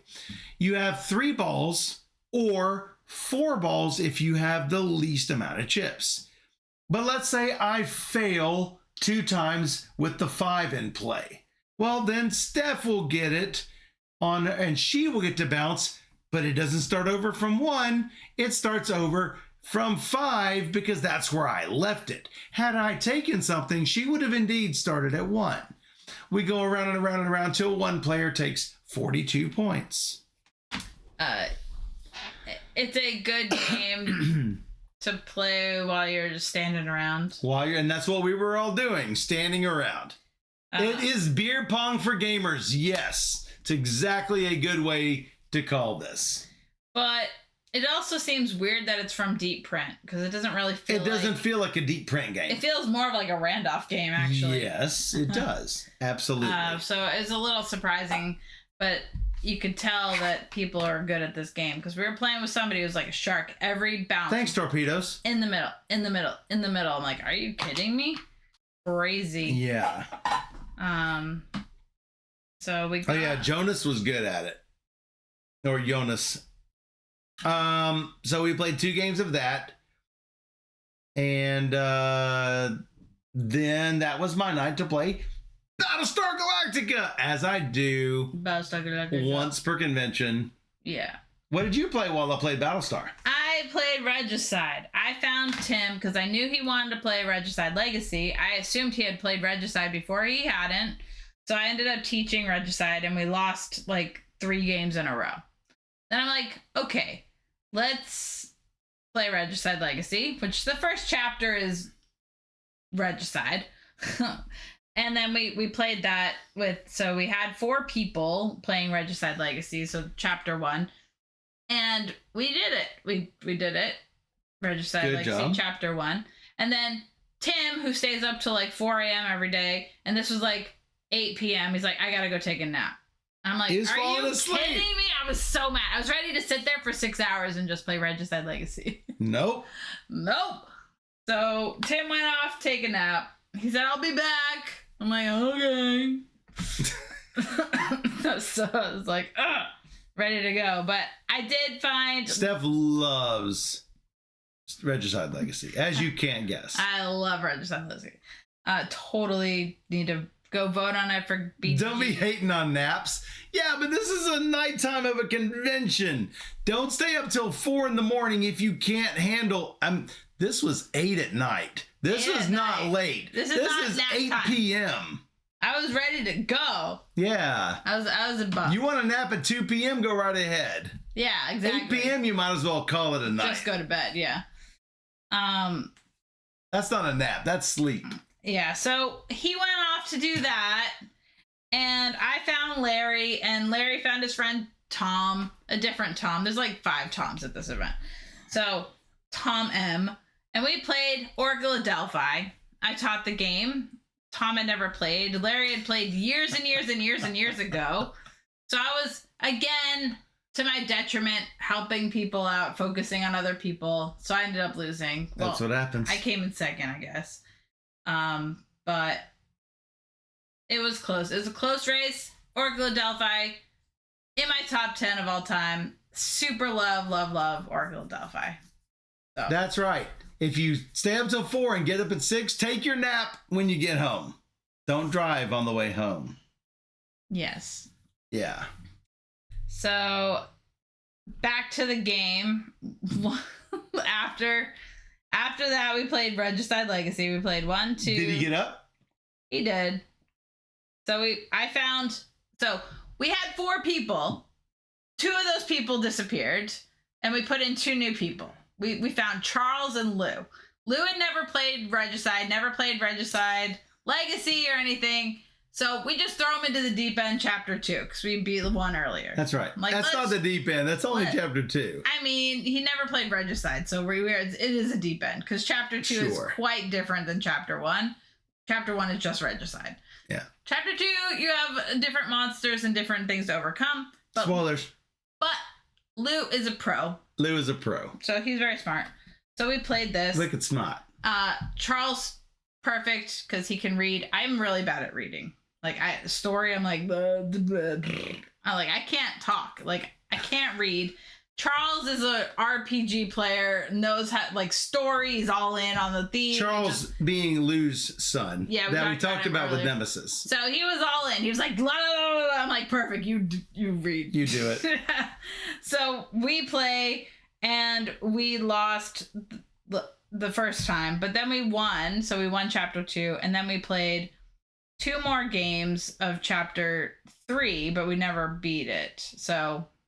Because playing Regicide Legacy is like bouncing off of a wall multiple times. No, it just, you're playing with people who don't, like, Lou's never played Regicide. Just so saying. we were close, okay. but... And then Tim was still not really understanding it either, so it did not help. It's his game, so... It's his game, but he was fine with us stickering the rules and all the things. So sure. If he doesn't play it within the year, I told him, bring it back. I will play it again. Of course you will. Of course I will, because I love it. Yep. So yeah. And then we played Battlestar. And you played Battlestar. So I was a Cylon leader. Yeah. No, I was a Cylon leader. That doesn't mean that I could be on the Cylon side. I could be on the human side. Nobody knows. Because we were playing a 7-player game. You have to play with a Cylon leader. And since I had the most experience, I offered to be the Cylon leader. Well, I didn't know who my team was, but I was helping out the humans because the Cylons were crushing the humans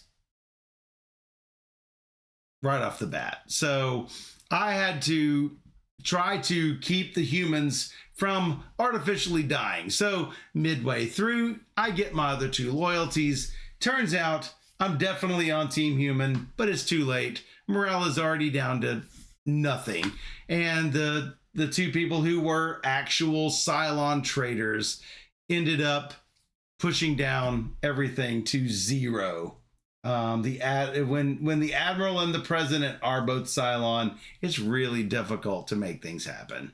And that's indeed what happened in our game. Sounds bad. Yep, that's what happened. So, was that the night when we did the World Championship of the Ultimate World, or was that the next day? Next day. That was the next day. Our last day of the convention. It's Sunday.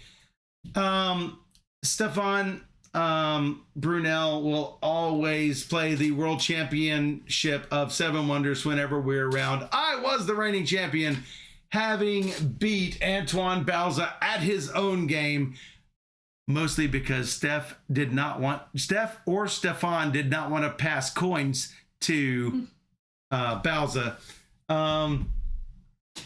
So I was trying to defend my title. Unfortunately, I did not do it. In fact, I was the 2nd lowest score. Womp womp. Womp womp. Steph is now the grand champion, beating Stefan Brunel by 1 point. At least it stays in the house. So Steph is now the world champion of 7 Wonders. Yeah, I am. Then we played a game called Spokes, which was super weird.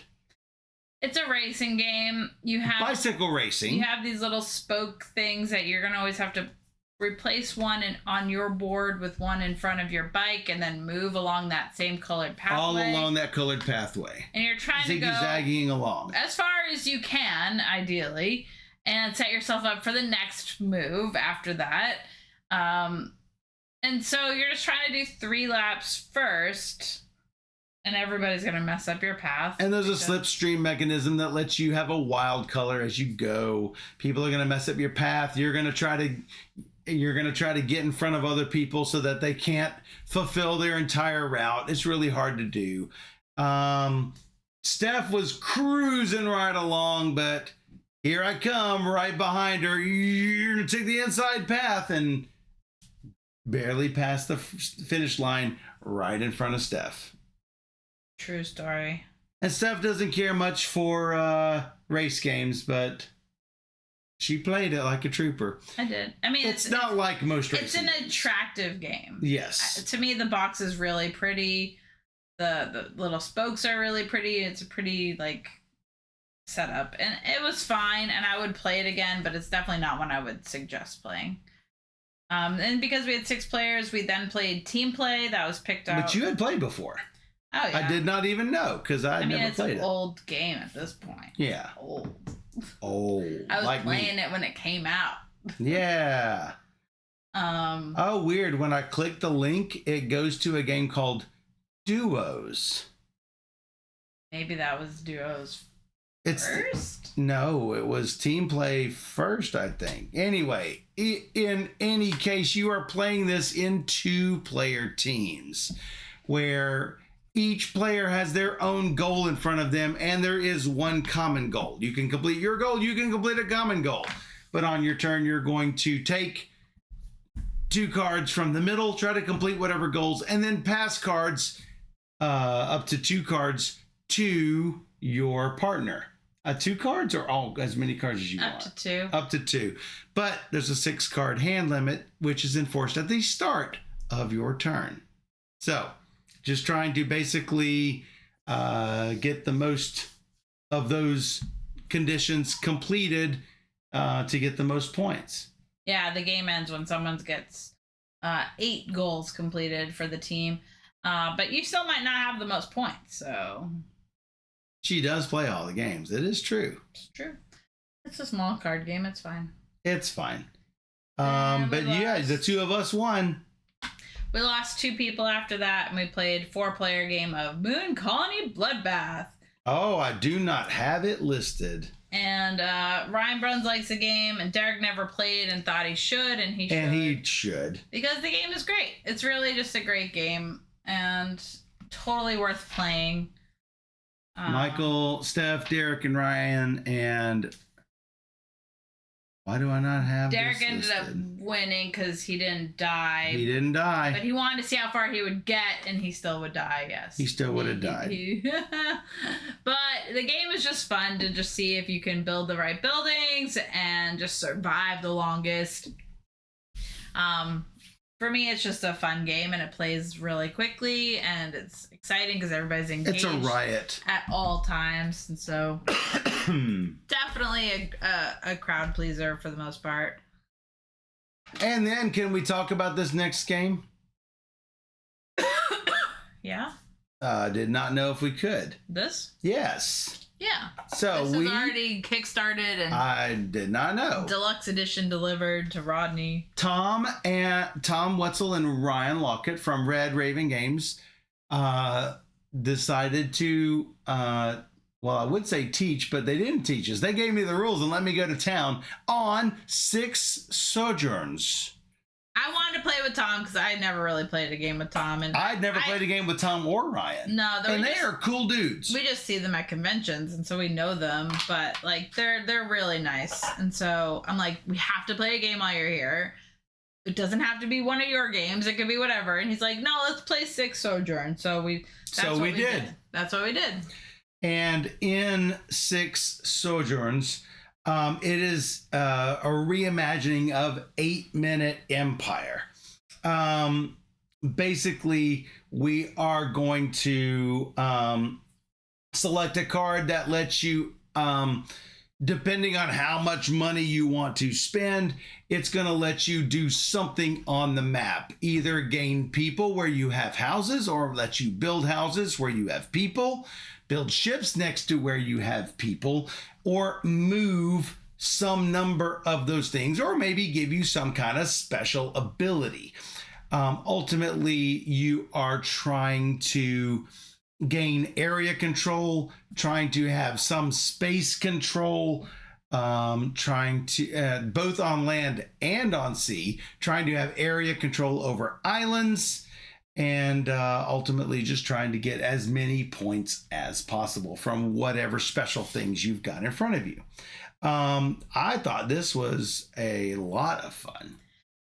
Yeah, I mean, it's area control, but it's not like, it doesn't really, it feels like it, but it doesn't, it's not in the mean way, you would think. Right. I mean, it can be, I suppose. It can be, depending on if you are playing with the fierce fights sort of the variant, which we did play with. So despite it being a meaner way to play, which you don't typically enjoy, you didn't seem to mind it that much. No, because I like the tightness of the coins, even though it like ruined me at the end. But I also like the uniqueness of the cards. Yeah. So each card is itself. Yeah, and so you have to really plan for the cards that are available and take the best option, but don't go broke at the same time. Yeah. So I had a great time playing that. Then we moved on to, we lost Ryan and Tom. I think, did we lose Tom? Yeah, they went to dinner. They went to dinner and we played. I think we went to dinner. And when we came back, we played a weird jet ski game called Tornado Splash. Lots of people playing this. 6 players playing. Yeah, we had 6 players. That was crazy. Yeah. That was not good. In Tornado Splash, you have these really thin cards, which have little spots for jet ski to go on, and you're placing these in front of previously placed cards in order to move your jet ski around. You have to go around one barrier, around another barrier, and across the finish line first. But you can only have a selection of 4 cards. These might not be the cards you want. Every player has their own, based on the jet ski, has their own deck composition. Steph had a lot of really quick straightaways, which she didn't get to use until the end of the game, so she was behind the entire game. I think that's my biggest problem with the game is that there's really just no way to catch up. No way to catch. I was dead in the water from like turn 2. The other thing is that not great. There's no real way to squeeze between 2 boats, which means the only way around 2 boats is to go literally around them, and that wastes your cards, and ultimately you might as well give up at that point. I ended up with the inside track and blocked everyone else out and won. And not my favorite. Yeah, it was good to try, but it was worth trying. It definitely was not for me. I'm glad I didn't pay $110 for it or whatever Roddy was asking me for. As an import, as an import game, they do go for a lot. They do command a lot of money. Well, especially this one because you can't like get it on like any of the websites. Right. You had to like get a friend who lives there to send it to you. Yep. So it just was not like happening.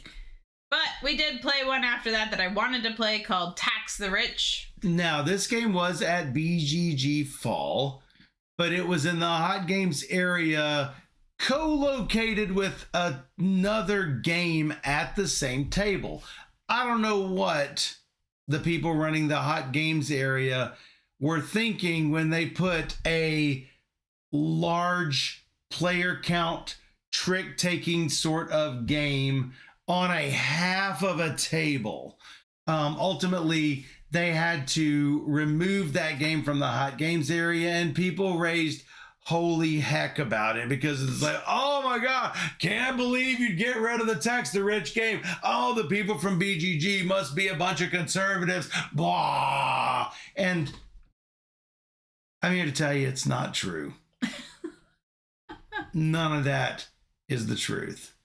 So there's not some grand conspiracy. There wasn't anyone who complained about the game. It was just on a table that was ill-sized for the game. Even though it's a small box, you still need lots of seats to play it. There were people who were writing on the bottom of the Hot Games list say, such a travesty that you removed this game. Come on, chill out, dude. It was just removed because there was no room for it. Take a chill pill or whatever you guys do. James says, start the revolution. Oh my goodness. It's a trick-taking game, and you will have essentially, if you win the bid, it's a hidden partner role. Not so hidden. You'll get announced. But when the leader decides to, the bid leader decides to, if they win the bid, they will call for a card, and whoever has that card will raise their hand. Hey, I'm your partner. And so in that instance, I was like, this is like tax the rich. Tax the rich. So in that instance, like this is like Mew, and I'm not a Mew fan because there's no real way of coming back in Mew. Like no, I had no way of coming back. When you play with Joe Huber, he will just win, and that's how I played Mew multiple times. And I just, even though I'm like second, I'm his partner, I'm getting lesser points. So he's always got the better hand or whatever. You can't come back. It's kind of like so you're going to get a number of points if you make your bid. And if you make your bid, no, regardless of whether you make your bid or not, you get the number of tricks that you have collected in front of yourself. Right. So, for instance, if I took 4 tricks and missed my bid, so I get 4 points. I don't get the bonus points. You don't get bonus, yeah. Steph won her bid and also won some tricks, so she got more points. Or I set you. Is what well, you also set me. I get points. So she gets points. It was fine. I mean, so with being with. Let me talk. Let me cook. Let me talk. So I don't like Mew for that reason. That you can't really come back. This one, I like that I can set you in your goal, and I get points for that. So that's nice. But only that, I'm not teammates with Brett, who is also against you, but we kind of are working together because we want to set you and get the bonus points. So we're kind of working together, even though like we're not actually officially a team. Oh yeah, Brett of Thunder Road Vendetta, who lost at the jet ski game. So not only was that kind of cool, I like that aspect of the game, but the fact that if you only have 1s, 2s, and 3s, you can start the revolution, and that makes only women cards. You can start the women revolution. Yeah. I think that's a variant that you could use that we weren't using. Oh, I thought we were using it. I was trying to get down to just women cards. I didn't remember if we were. Oh, that might have been one of our little flip up things. I don't know. I was trying for it. I know about the low numbers. So then low numbers become the most powerful cards in the game. So I think that was a really nice like twist on the end of the round, because that makes my low value like, okay, if we can get this revolution, then my lows are going to be winning cards, and that will make them stop. That'll force their hands in a different way. So I actually and it hurts to have to play those when they're not worth much. So Dan says I started this game very wrong, so I didn't know what I think about it. Yeah, you should probably play again. Yeah. So for me, I thought it was really clever. I 100% like it more than Mew. Right. I don't think I like it more than Mighty, which I really love Mighty. Well, Mighty hit the top of your charts. I really like Mighty. But I want to play it again. There are ways to like switch up the gameplay with this one. So with events that's like every time you play a 5, everyone else has to reveal 2 cards from their hand. The rules are a little bit incomplete in that it doesn't really say what happens after 2 cards are down. Do you get rid of those and put 2 more, or do you just keep adding cards? At which point everyone's playing open hand at a certain point. So I don't think we played that right, honestly. Yeah, I don't either. But we just went with it. We just went with it. Which is fine. Yeah. It was fine. I don't need the events to make the game better. But it was fine. I didn't love the game, but I didn't dislike the game. I want to play it again, I think. Yeah. So yeah, I want to more solidify what I think about it. Yeah. For me, it's on the upper end of the games I learned for sure. Sure. And then we had one final game on Sunday morning, because we hadn't played a game with Tom Lehman. Tom Lehman. All hail Tom Lehman. I love him.